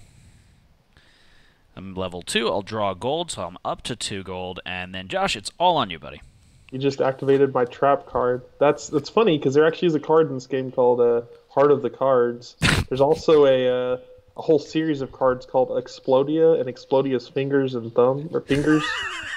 So, yeah, that's a thing. So Josh is playing Mugsy's Sap. That's a good one. This is a loot weapon, so smack. Zap this during your turn to deal 1 damage to target hero or target stashed monster. So Okay. you just start smacking you in the face. It's the centaur all over again. I can't get away from it. What are you doing there? You're attacking for 2 gold. I will...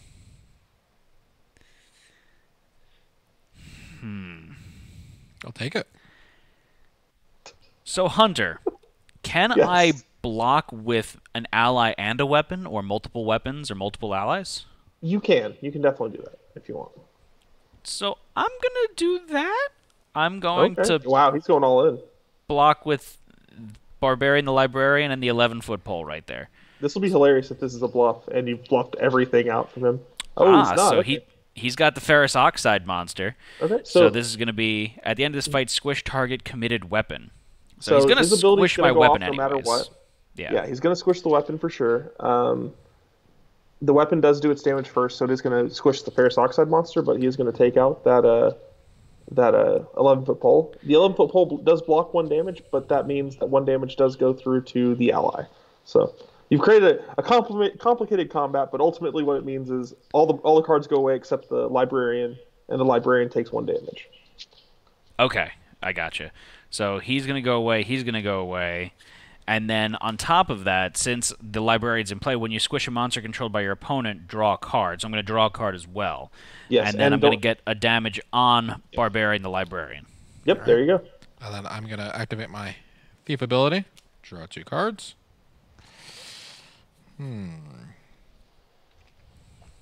Okay. I can dig it. And I'm going to do smack. Okay. With Nice. Mugsy, and it's going to do 1 damage. And I'm going to kill your barbarian. Okay. So Barbarian's going to go bye-bye. So it's the end of your turn? Yes? No? Yep. I'm Okay. going to level up to level 3. Okay. So I'm going to go ahead and draw a card. This is going to go in my stash over here. I've got my 2 gold. Okay. The question came up, if the weapon goes first, should the monster do damage? Good point, actually. Sorry, the Barbarian Librarian actually shouldn't have a damage on it. I did that incorrectly. Okay. So your barbarian's fine, and I want to activate that ability. Wait, Yeah, so that's fine.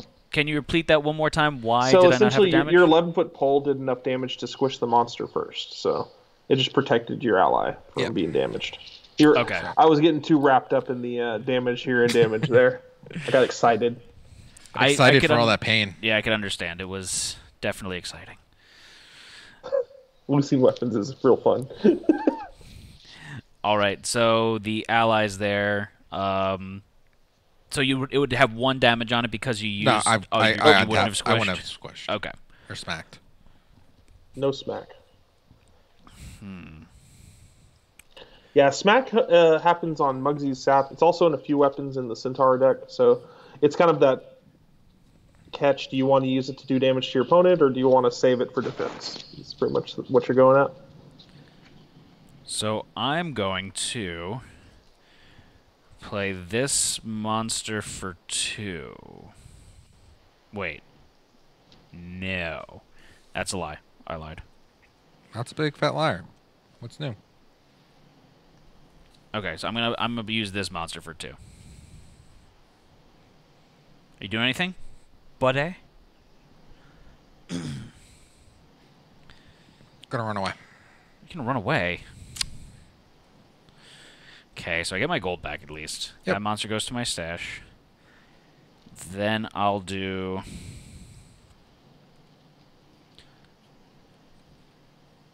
What am I going to do here? I'm going to do this monster for 2. You're blocking with Muggsy, Zap? Yep. Okay. So I'm attacking with, and this is the ability you were talking about, Hunter. We've got monsters too. I'm using the bullwhip here. So this is a loot weapon, but it can be played as a monster. So it's a 2 gold cost with 2 health and 2 damage. Okay. So yours is a 1/1. So you're gonna do 1 damage to me first, because in this case it's being treated as a monster. So the weapon would still do damage to it first, right, Hunter? Yes, that's right. So it'll do 1 damage to the bullwhip. And then the bullwhip winds up doing 2 2 damage back. So you would block one of them, and then you'd take 1. Exactly. So then this is zapped over there. This would go into my stash with a damage on it? Yes, the damage will stay on it until it comes back to your hand. Now, if Josh was to do a damage to it while it's there, would it technically be considered... Yes, dead? If it's pretty much anything face up in your stash is a monster. Everything else goes to the stash face down. So while it's face up, even though it's still it's technically a loot, it was played as a monster, so it stays a monster. Okay. So then I'm gonna play biodegradable armor, and so this is I can zap this to prevent up to 3 damage being done to my hero, and then squish it, and then this is Okay. So I could do that at any time. Okay. Pretty much, yeah. You don't have to commit it to a fight. It's kind of cool just to be able to prevent some damage, but also it's one-time use. So you just gotta use it at the right time. Okay, so I'm gonna start putting these a little over here just so people can see it. Doesn't go behind Hunter's picture there. And then that's gonna be the end of my turn there. So I'm gonna level up. I'm gonna go to level 3, and then I'm gonna draw 3 gold, and then it's gonna switch over to you, Josh. Draw a card. Ooh, I got stuffs and things, and I'll activate my ability. Let's see what else we can get in this. Just gonna mill through my deck. Ah, yes, Matt. I don't like the sound of that. I got your favorite. I don't know what that means. Punch but McFacey. He's back in a different color. No, I'm joking. Oh, Punch McFacey. Damn. For 0.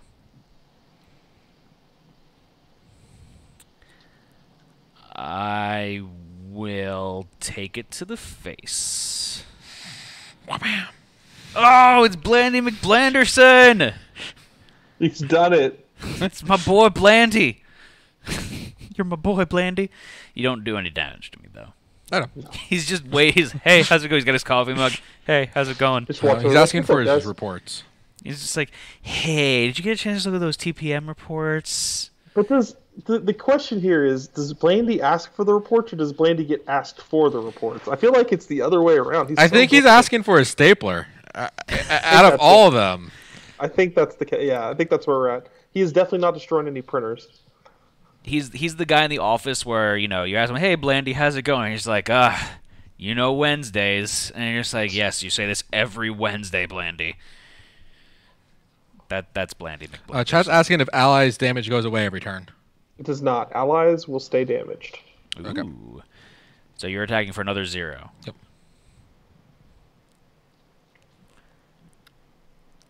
I'm going to take this one to the face also. Oh, cheating. Ooh, Cheaty McCheater. Budget Sasquatch. He goes over there, but he goes face down, right? He goes face down because he was cheating. Cheater. Enjoy that damage, you cheater. Cheater, pumpkin eater. Something tells me he might. So that's another... Okay, I'm going to block this with Barbarian Librarian here. Okay. I don't like how okay you are with that. And this is Muggsy. There's Muggsy. So Muggsy's going to do a damage. What does Survivor do? Survivor, this ability triggers when this survives the fight. Steal 1 gold from the defender. So he takes one of your gold. He does the Thank you, Matt. damage to your librarian, and he steals a gold. It's upsetting. Don't forget to put the damage on the barbarian. Harumph. I'm gonna go ahead and I'm gonna play this. I can play a mischief at any time, right, Hunter? Yeah, you can go ahead and play one. So I'm gonna go ahead and I'm gonna spend 2 gold there, and I'm gonna play compost, and I'm gonna squish your Mugsy Sap. Just get it out of there. I like it. Go away. To be fair, you used all your gold for this turn, though. This upcoming turn, so that's a trade-off. I like it. I'll just put a new weapon out then. Oh, come on.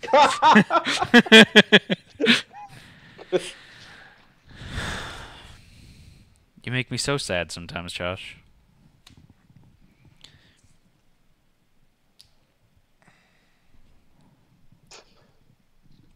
I'm going to take it to the face. What's this? Oh, come on. The Vampire Cat. Vampire Cat, 2 damage. This is sketchy. This ability is active only if you've been caught cheating this turn. Each bleeding hero takes 1 damage. So you're not bleeding at the moment, but you could be bleeding later badly. So bleeding is an effect for people at home, and I guess you guys haven't played with it a ton either, but bleeding is you'll take a damage every turn. There's a couple cards in the Thief deck that'll make you start bleeding. So just something to keep in mind. There you go, Vampire Kitty. Meow meow. Yes, that cat is super cute. Okay. And I play my own barbarian, the librarian. And that's everything. I never flipped this back over. Okay. So I go up to 4. Okay, so I'm going to get my cards. I'm going to unzap some stuff. Draw a card there. Aw. That's a nice card. So I'm going to go ahead and I'm going to play the bullwhip in front of me as a loot weapon. Okay. So now you can't play it as a... Right, I can't do its monster now it's done ability. as a monster. And then I'm going to go ahead and I'm going to end my turn there. Wow. Oh, that's right. You used all your gold. I have no gold. So I'm going to up my level, so I'm at level 4. And so I'm going to gain 4 gold there. And Josh, it's your turn. All right. All right, all right, all right.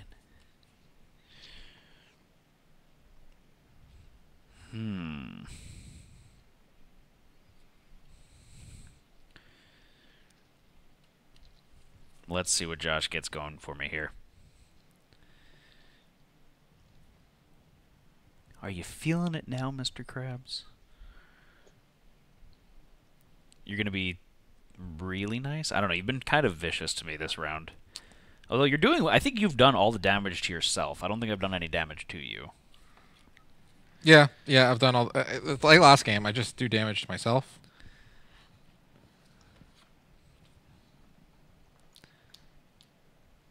Playing that for 3.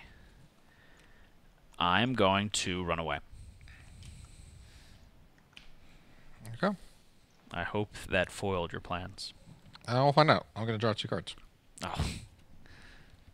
I forget about... That's a really good ability. I like it.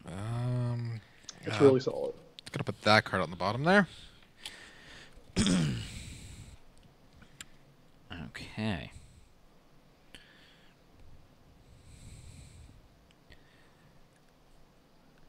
I like it. I like it. I'm trying to think of All right, what we got a location here. Let's play a location. Playing a location. It's Honest Al's Casino. That's a fun one. Feeling he's not too honest. So location. During each hero's reckoning step, that hero rolls a die. On a 1, all heroes spill 1. Move 1 card from the top of the deck to the discard pile. 2 through 5, all heroes take 1 gold. And on a 6, all heroes draw a card.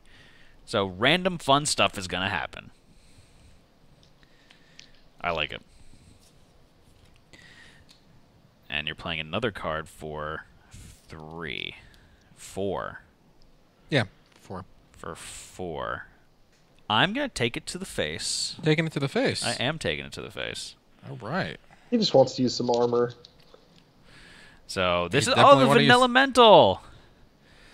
So the Vanilla Mental, I can either zap it to prevent up to 3 damage, or I can Maybe play something in my hand. I'm gonna play biodegradable armor. So I'm gonna zap it, prevent up to 3 damage, and then squish it. So he goes away. I'm gonna take 1 damage from that, and then there you go. Okay. And that will be the end of my turn. Okay. So That ice cream completes me. That is the best statement about vanilla mental I think I've ever seen. All right. So I got some more money here, and Starting with Matt's turn, the Honest Owl starts going off. Oh, die. yeah, that's right. A 5. So we're all gonna So take everyone gold. gets a gold. Ooh. Most of the time, it's like a land. Sometimes it's cool and you get extra cards, and sometimes it just screws everybody. Okay, what do I want to do here? You want to die, Mr. Bond? You want to die, Mr. Bond? I'm going to play this monster for 2 gold. 2 gold. That's what I said, isn't it?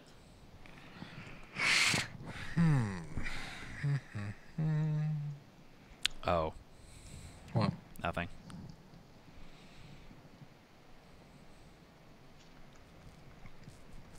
I'll take it. Okay.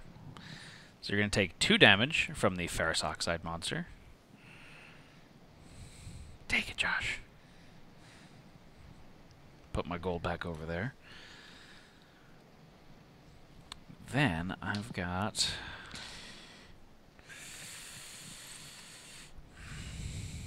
I'll play this one for 3 gold.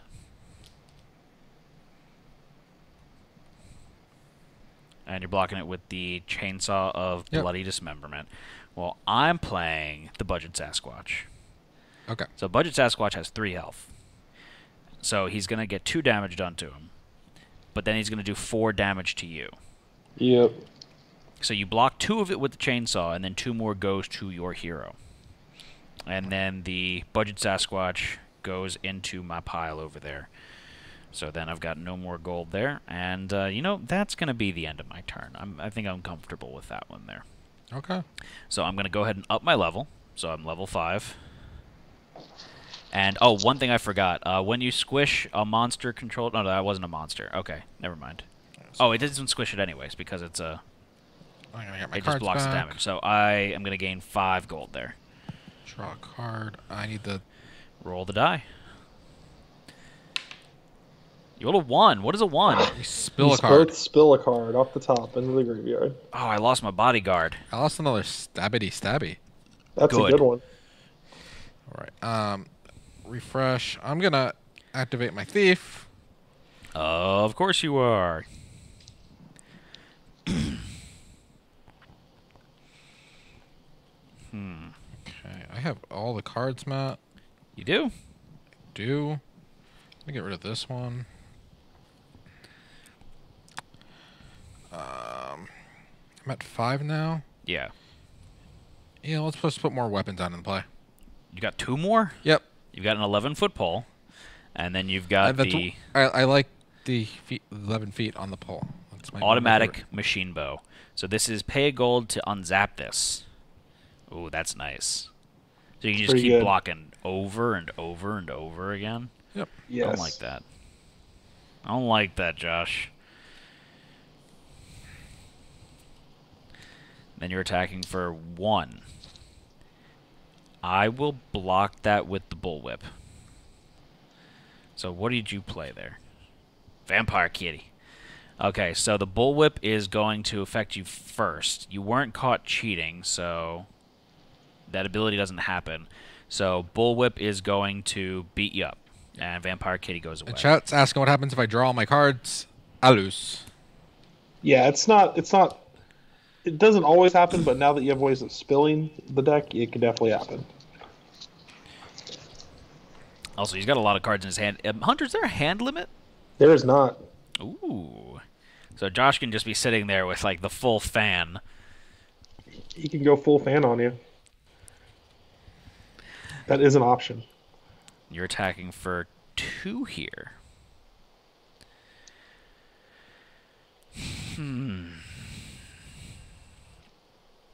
Oh, wait, sorry. I draw a card because I did squish your monster there. Okay.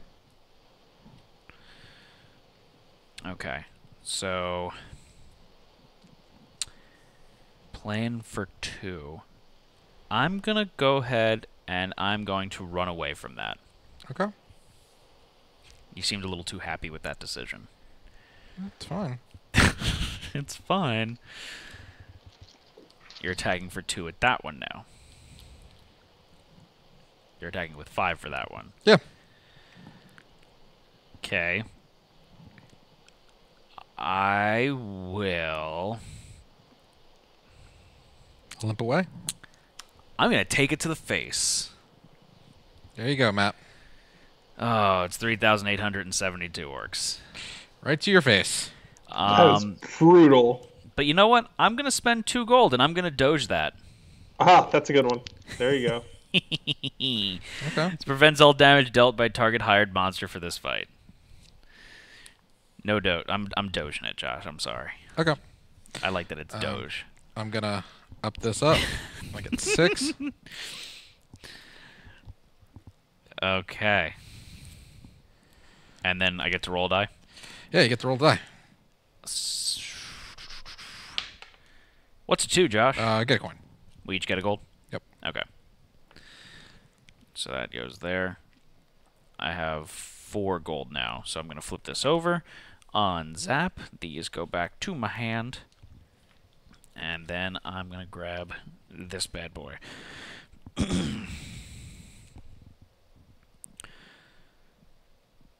I'm going to play this monster for 4.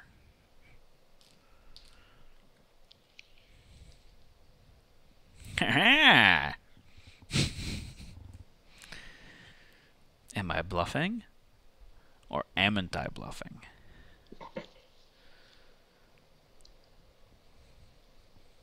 Now remember, you could assign multiple things if you want. Good. Just gonna assign the machine bow. Automatic machine bow? Darn it. Okay. Well, I'm attacking you with the hairy scary bear. So first the effect goes off. Squish target loot controlled by the defender that was not committed to the fight. So I'm going to squish your chainsaw. I should have committed it all. That was the reverse psychology there. Was. The chain bow does 1 damage to the hairy scary, and the hairy scary does 5 damage back. And you block 2 of that. Block 2 of it, so he's gonna take 3. Yeah, this is where the around turn 5-ish, where you're getting like about 4 or 5 gold, is when the ranger really turns on, I'd say. Okay. And then I'm okay with my turn there. So okay. I'm gonna go ahead and I'm gonna up my level to 6. I'm gonna grab my 6 gold, and that's gonna be that. Oh, 6. We draw an extra card. Ooh. I like it. All right, these gonna go back. I'll grab 2 new cards. Hairy scary bear. I have all the cards in the world, Matt. Not all the cards in the world. You've got like 2 or 3 more in your deck. Just a few, though. I actually have a pretty big hand right now, too. 4, 5, 6. I have 7. How many do you have? 1, 2, 3, 4, 5, 6, 7, Oh, 8, geez. 9, 10, 11 cards. Okay. All the cards. So, I gotta get rid of one of these. You don't have to. I like that guy. He's actually really cool. So which is your actual favorite class to play with, Hunter? I'm a wizard guy, so I played a lot of that deck. It's a lot of direct damage, a lot of mischief cards. So there's a card called Kaboom. It costs 5 gold. It's a mischief, and it just does 5 damage to target hero or monster or whatever. Usually it's just I do it straight to the hero, just 5 to the face. That's how that deck operates. 5 damage directly to the face of the hero. That's pretty good. It's really brutal. I have the worst matchup though is when you play against the cleric, because the cleric can prevent 1 damage every time. Plus it has other ways to prevent damage, so it gets a little bit harder to win in that one. But Yeah, it's kind of a little bit of a rock paper scissors sometimes, but there's 6 classes, so it usually evens out. All right, so I got another automatic machine bow. Of course you do. Nice. So dual wield in there.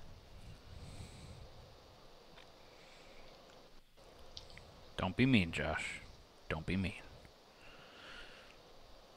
Or do be mean. No, don't be mean. So you got a lot of gold, though. I see you've got 7 gold chilling over there. Something like that. Something like that. So you're playing what? 1 gold. 1 gold.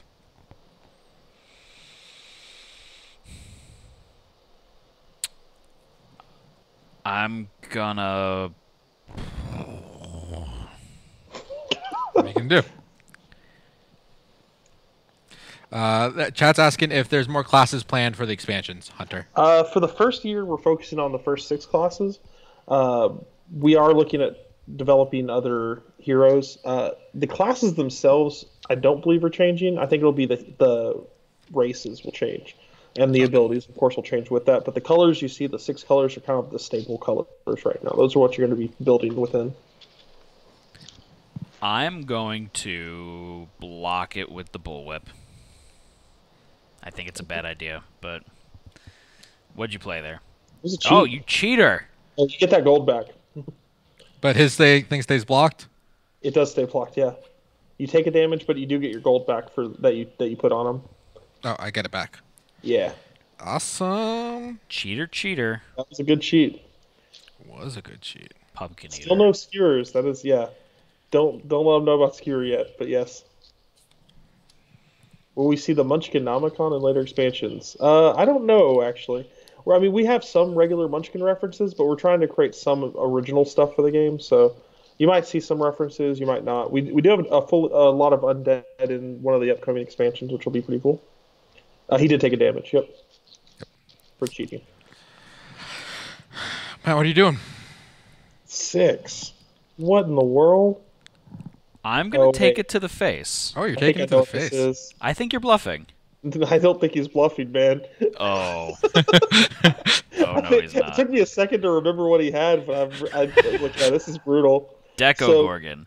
So this Yes, ability is active sketch- only if you've been caught cheating this turn. When this deals damage in a fight, each hero must spill 6. Move 6 cards from the top of their deck to the discard pile. So both of you spill 6, and he's doing 6 damage to you. I should have ran away. Yeah, that was brutal. 4, Oh wow! 6. Oh. Okay. Some of the biggest monsters you have. And then with my last gold, I got the Chunky Flunky. What's the Chunky Flunky? Chunky Flunky, you cannot commit this to a fight unless you pay 1 gold. But he's very strong for an ally. Okay. So that's the end of your turn? I guess. Yep, that's the end of my turn. I'm going to go up to level 7, get some money, and roll your die. 5. It's a gold. Each get a gold?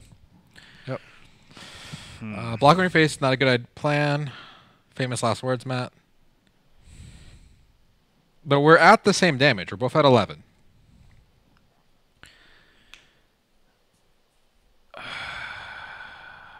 I'm going to attack with this monster for... Hold on, I got to get change. For 4.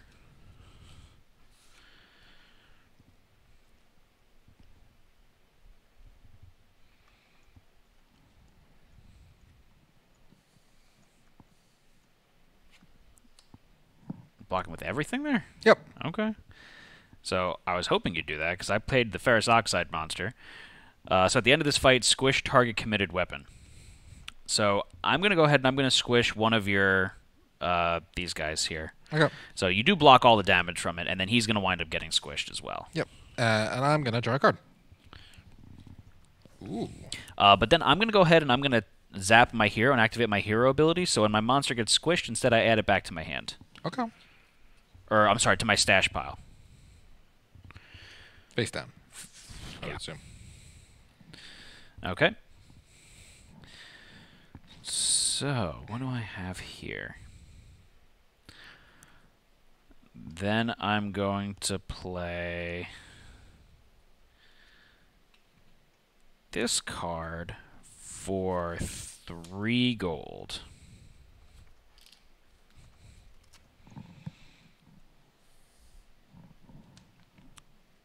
Oh, okay. So I attacked you with the Budget Sasquatch. Okay. So it doesn't kill you, but you are going to take 4 damage. And then Budget Sasquatch goes away.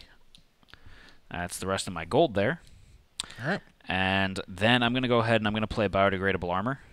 Oh, you got another one. Yeah, I do. Yeah, attacker choose. Does attacker choose or defender choose what gets destroyed? On the which one was it? Sorry. So that was with the iron oxide or the ferric oxide monster.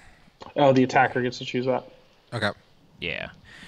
But ordinarily, if you're blocking with multiple I get to things, choose. yeah, you get to choose where the damage gets distributed and all that Yes. fun stuff. Okay. So that is going to be the end of my turn there. So I'm going to go ahead and I'm going to up my level to 7. I'm going to gain my 7 gold. And then, Josh, it's on you. Roll 5. We get a gold. Gold. Draw a card. I love gold. I will activate my ability to draw 2 cards. Get rid of that one. Okay. I'm almost out of cards here. Good.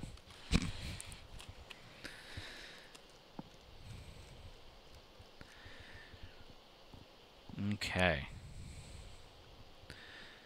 That's your hero. You've got that. You got a lot of stuff. I'm a little worried.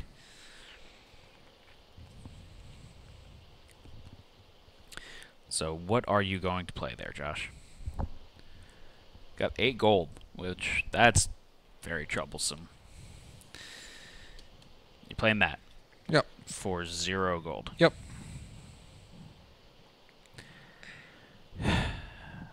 I will...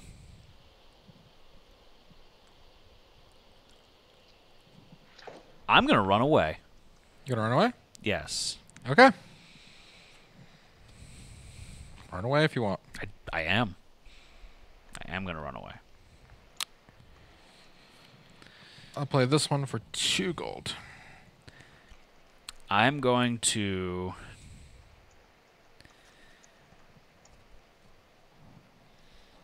gonna block that with the bullwhip.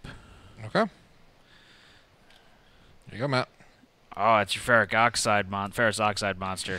So at the end of this fight, squish target committed weapon. So we're gonna kill each other. Yep. And then I still have the barbarian librarian in play, so I'm gonna go ahead and I'm going to draw a card. So we squished each other. Squishy, squishy. Squishy, squishy.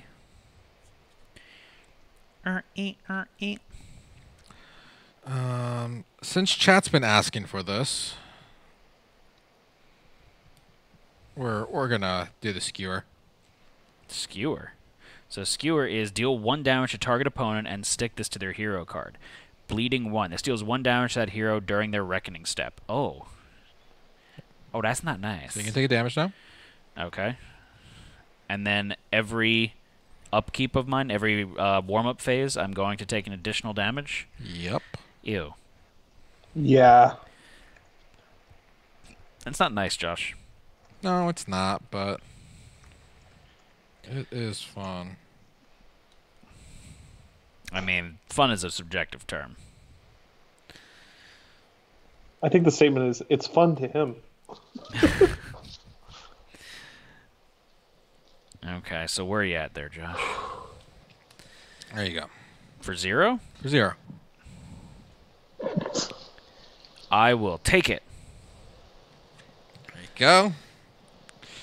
Oh no. That means bad things are coming. So you took a damage for cheating, because you're a cheaty McCheater. Make the bad man stop. Don't smile, Josh. But it's so hard not to smile, Matt.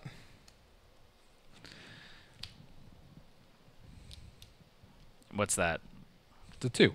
It's a 2? It's a card with 2 gold on it. I mean, I got that much. You never know what that is.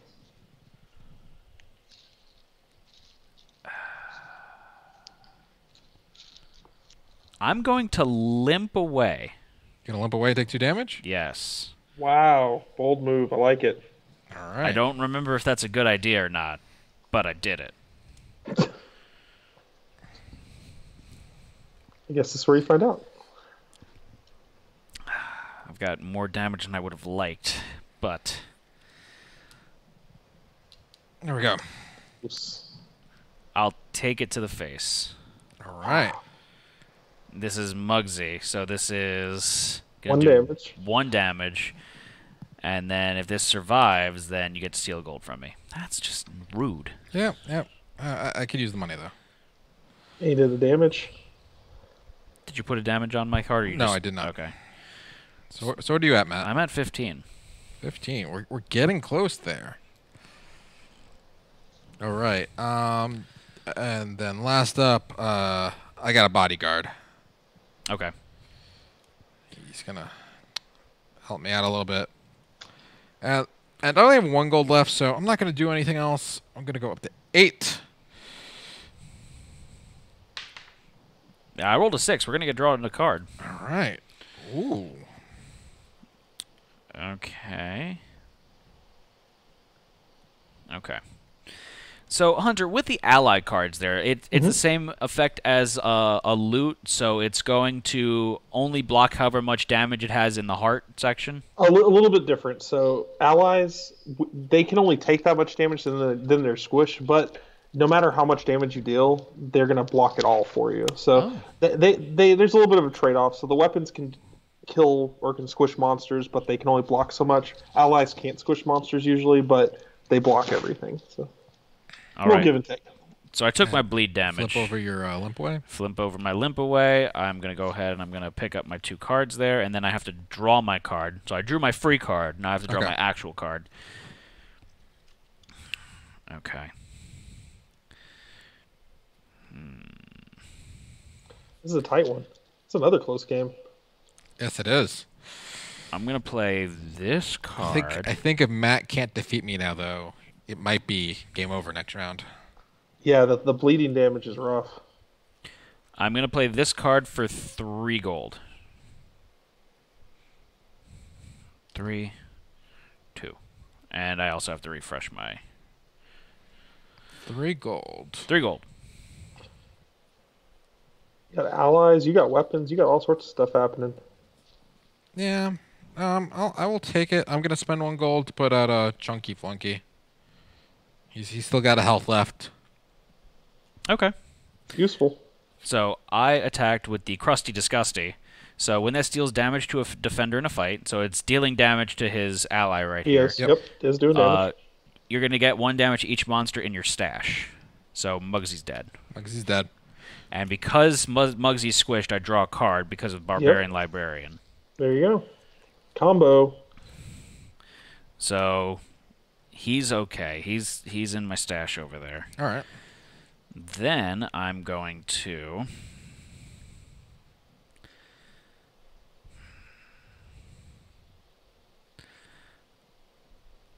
Oh, man. I'm going to play this card for 2 damage, for 2 gold. Oh, 2 damage. that's... Freudian slip, if you will. Here we go. Okay. So I actually played Walking Dreads there. Okay. I'm overpaid. not going to regenerate it. I'm going to accept the squish. Okay. So You can regenerate with your character ability too. That's you true. want. That's true. Ah. Now I'm going to play this monster for 2.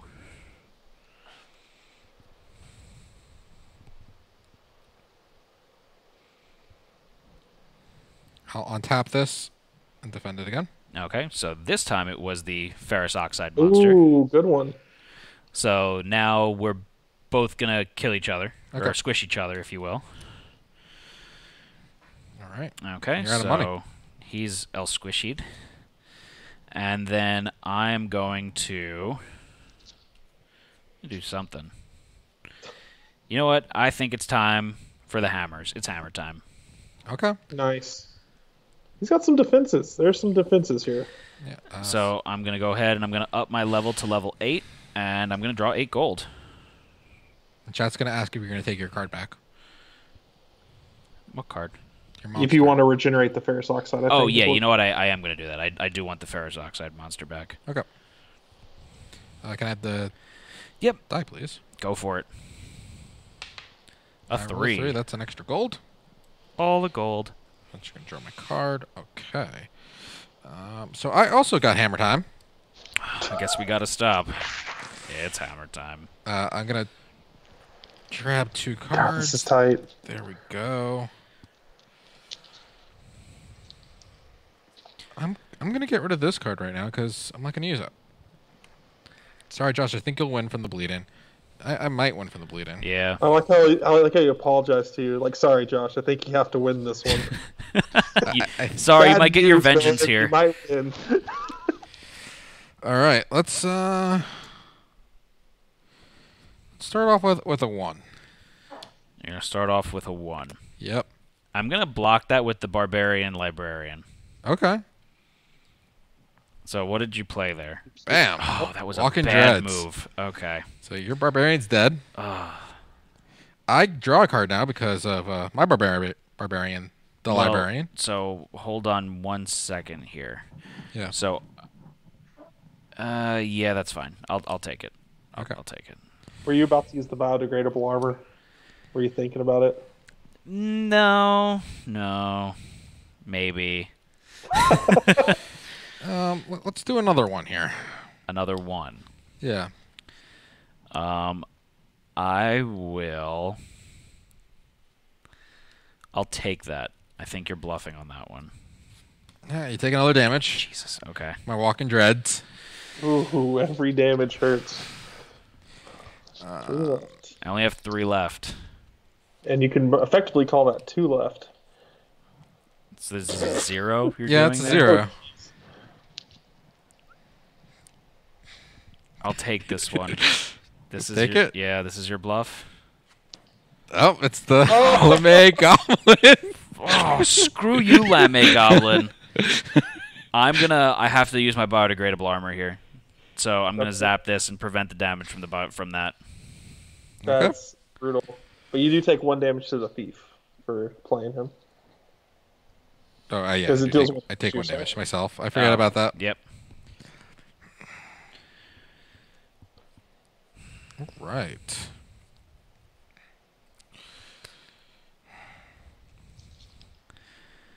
Man. Sucks that you had to waste the biodegradable armor, but Yeah. I was hoping I'll hang on to that for just a little bit longer. 0.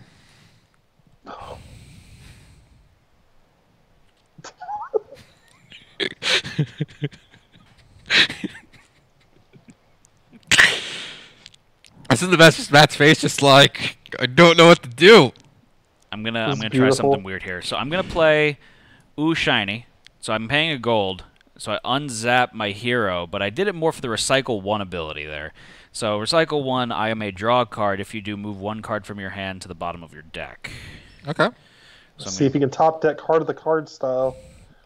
Yeah, about Is that the one? Is it? Not even a little bit. You're supposed to say yes. That's the one. Yes, that's the one. It makes Josh reconsider the rest of his turn, maybe taking that 5 gold and saying, "I'll pass." I'm gonna discard. So I'm gonna bottom deck this card here. I'm not gonna show it off because I don't have to show Josh. Yeah. Nope. Okay, so you still are doing that. What are you doing? I'll take it to the face. All right. I was cheating. Okay. Sketchy is online. All right. So Oh man. I'll play this one for 2. Playing that one for 2.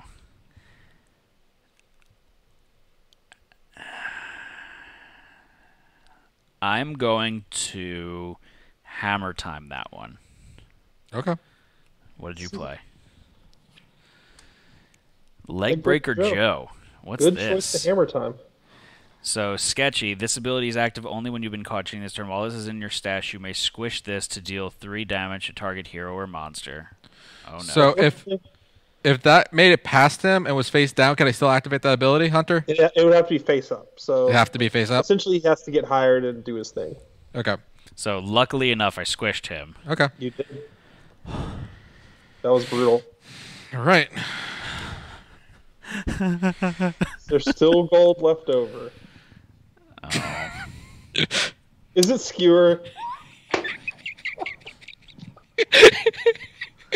So Skewer is going to deal 1 damage to me. It also gets attached to my hero, so I get another bleeding one. You did all Yep. that work, and all you had to do was skewer him again. That's the Oh, I best did. part. I know. I was just I working know, it up.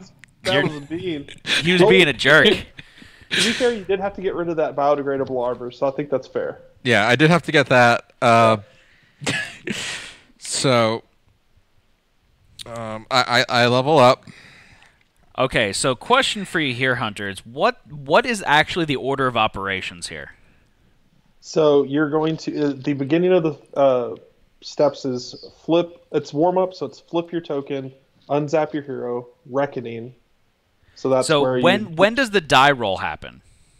The reckoning would be in the die rolls. That's where the die roll will happen. So since it's my turn, I get to choose the activation of simultaneous actions. I believe he owns both of those abilities since he's got Honest Owls and the skewers. I might be wrong on that. I mean, you could roll. I don't know what. If I get a card draw, Okay. I might top deck Let's see another something. I don't know. I'll give you the chance. I rolled a 1, and So that's the opposite. The opposite of what you wanted. So just out of curiosity, my top deck is a loot weapon, so that wouldn't have helped me, but it's a catapult. It's cute launching a cat. So when this deals damage in a fight, you may discard a monster card. If you do deal 3 damage to target monster, this is an interrupt. So that goes away. Strong. Unfortunately, I would get my 2 damage here, and that takes me exactly to 20. Yep. That is it. Oh! Good game. I actually had some pretty good cards in my hand, but that was a close one there. So I had the drop bear. I had 2 hairy scary bears actually. That thing is really gnarly. Yeah, I was gonna whip that out this turn. I had a beagle scout that would have been nice to have an ally in there. I just didn't have the gold last time. I had a gazebo, so I could have had some fun with that. This was a fun one too, the salvage Scalamander. I was hoping to try and get this one out too. So when this deals damage to a hero in a fight, I could recycle one, and it's a 4/4, so that was a nice one too. But Josh, congratulations, you redeemed yourself very well. And Hunter, thank you so much for joining us and showing us how to play, and also, making it entertaining with us here. No problem. You guys did all the entertainment. I'm just happy to be on the stream. So, Hunter, is there anything else that you want to say about the game here, in case we didn't touch on any of the aspects that you would typically see in normal gameplay? No, actually, you guys covered quite a bit of stuff. You've hit cheating, you've hit bluffing, you've hit a lot of different stuff. One aspect is like a lot of the starter decks, the neutral cards are similar, but once you start getting into booster packs, you can customize. There's a lot of cards in the base set that you can customize your decks with. Plus, like I mentioned before, each of the classes plays a little bit differently. So if any of the 4 that you saw today weren't really your style, the other 2 might be. The cleric prevents damage; it can kind of be a tank. The who else did we not show? The wizard, like I mentioned, is mischief and direct damage. So if you like a lot of spells and things like that, that's someone you might look at.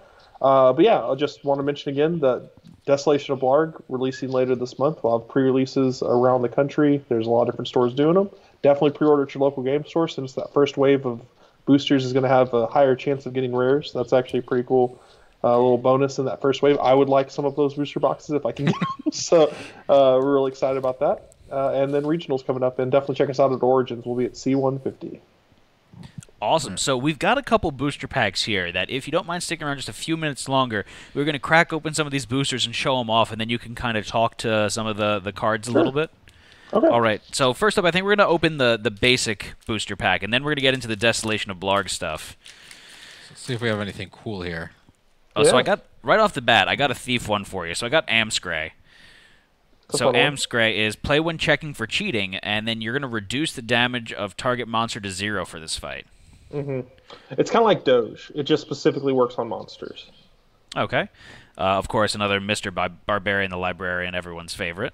Oh, yeah. So this is for the warrior, Josh, you played this as well. This is Ding. Each player gains 1 level. Ooh. That's a really fun one. Just auto level up. It's pretty good, especially when you have to play a bunch of high level weapons. Another warrior one here for you, Josh. We got Whack-A-Mole.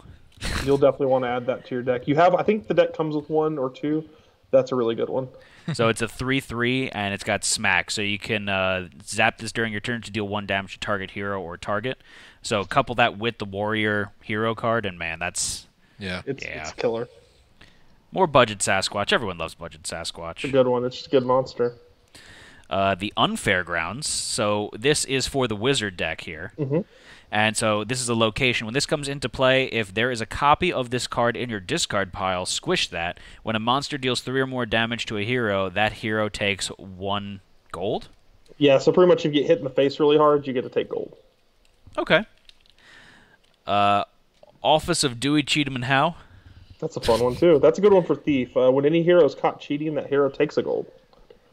Oh, Josh, that would have been so nice for awesome. you.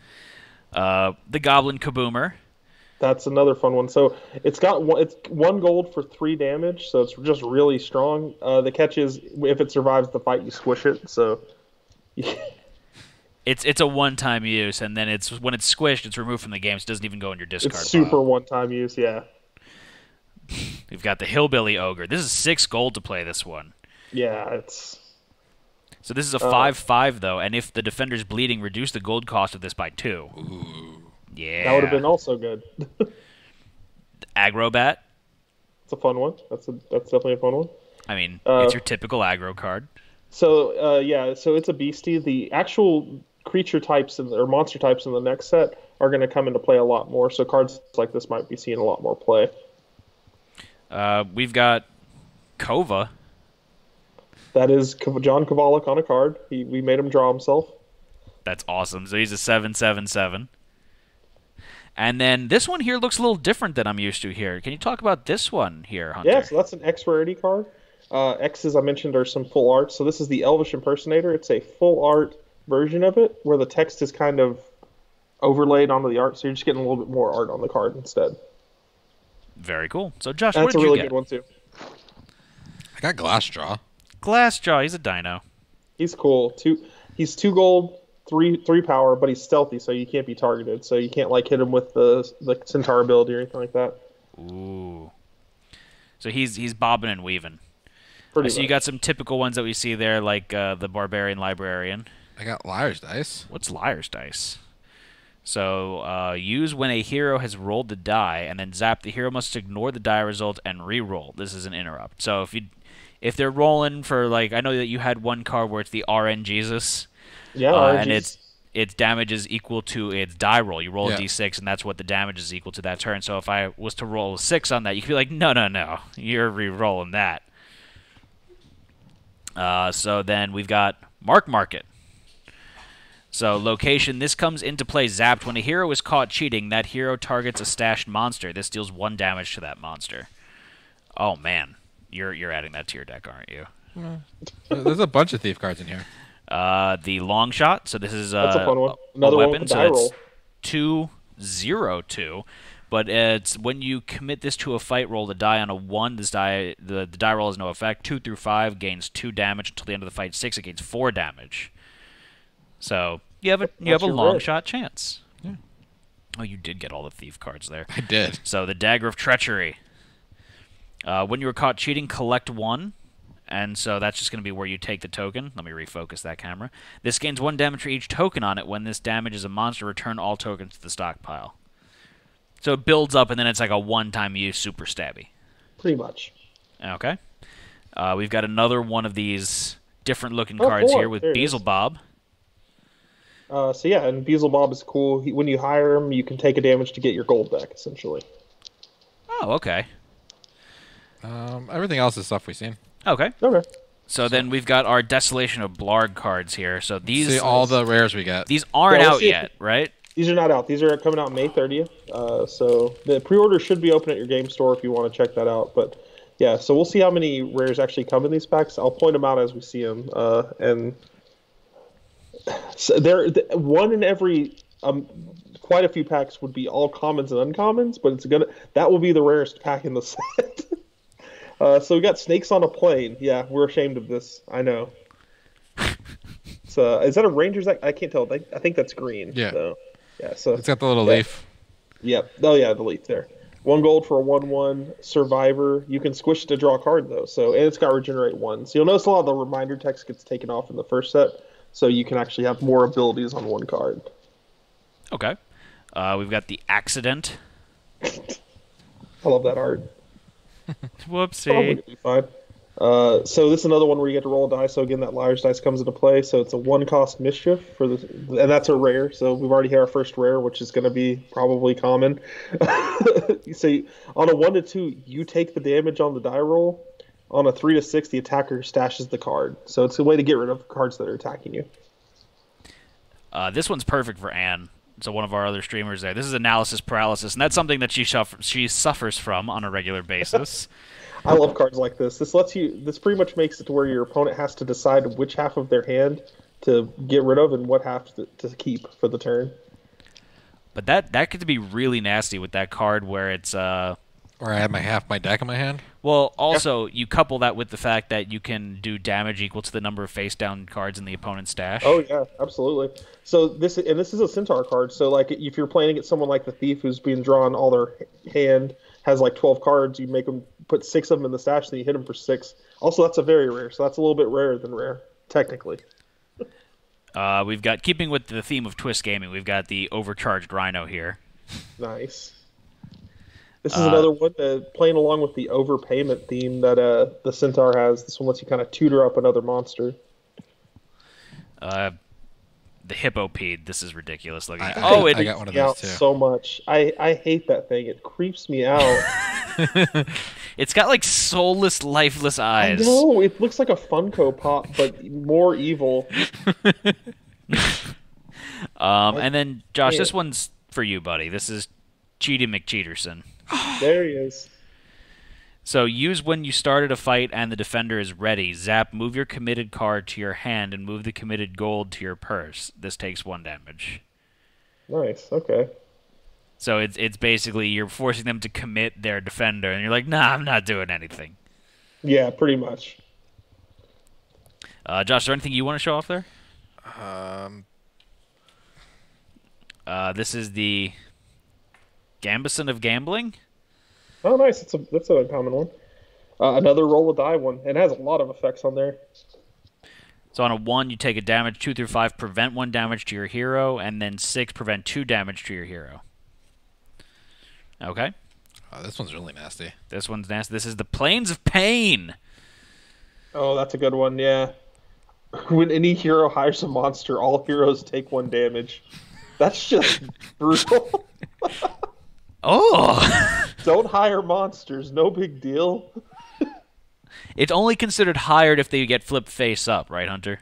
Yes, that's right. Okay. Then what else do you got there? This is Savannah Lion. So it's a reference to another card game. Again, we do reference a few other CCGs in this one.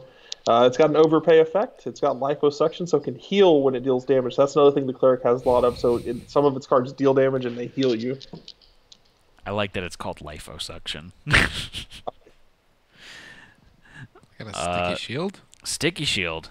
Sticky that's shield. A good one. That's a very rare, I think. Yeah, that's another V. So when the actual randomization's fixed, V's are going to be really hard to find. I mean, they're technically pretty hard to find in general. So these are really good pulls. That's what I'm trying to get at. So sticky shield is 2 stars, and you can zap it to collect 1. And you can zap it to squish target weapon that has stars less than the number of tokens. So essentially, you can keep collecting tokens on it, and then just be like, well, I'll zap it now, get rid of this to get rid of your hammer time or something like that. So it's loot removal that can go in any deck, which is pretty useful. Oh, man. And then I think this is the last one Josh wants to show off here, the concert security. I like that one, too. It's a rare.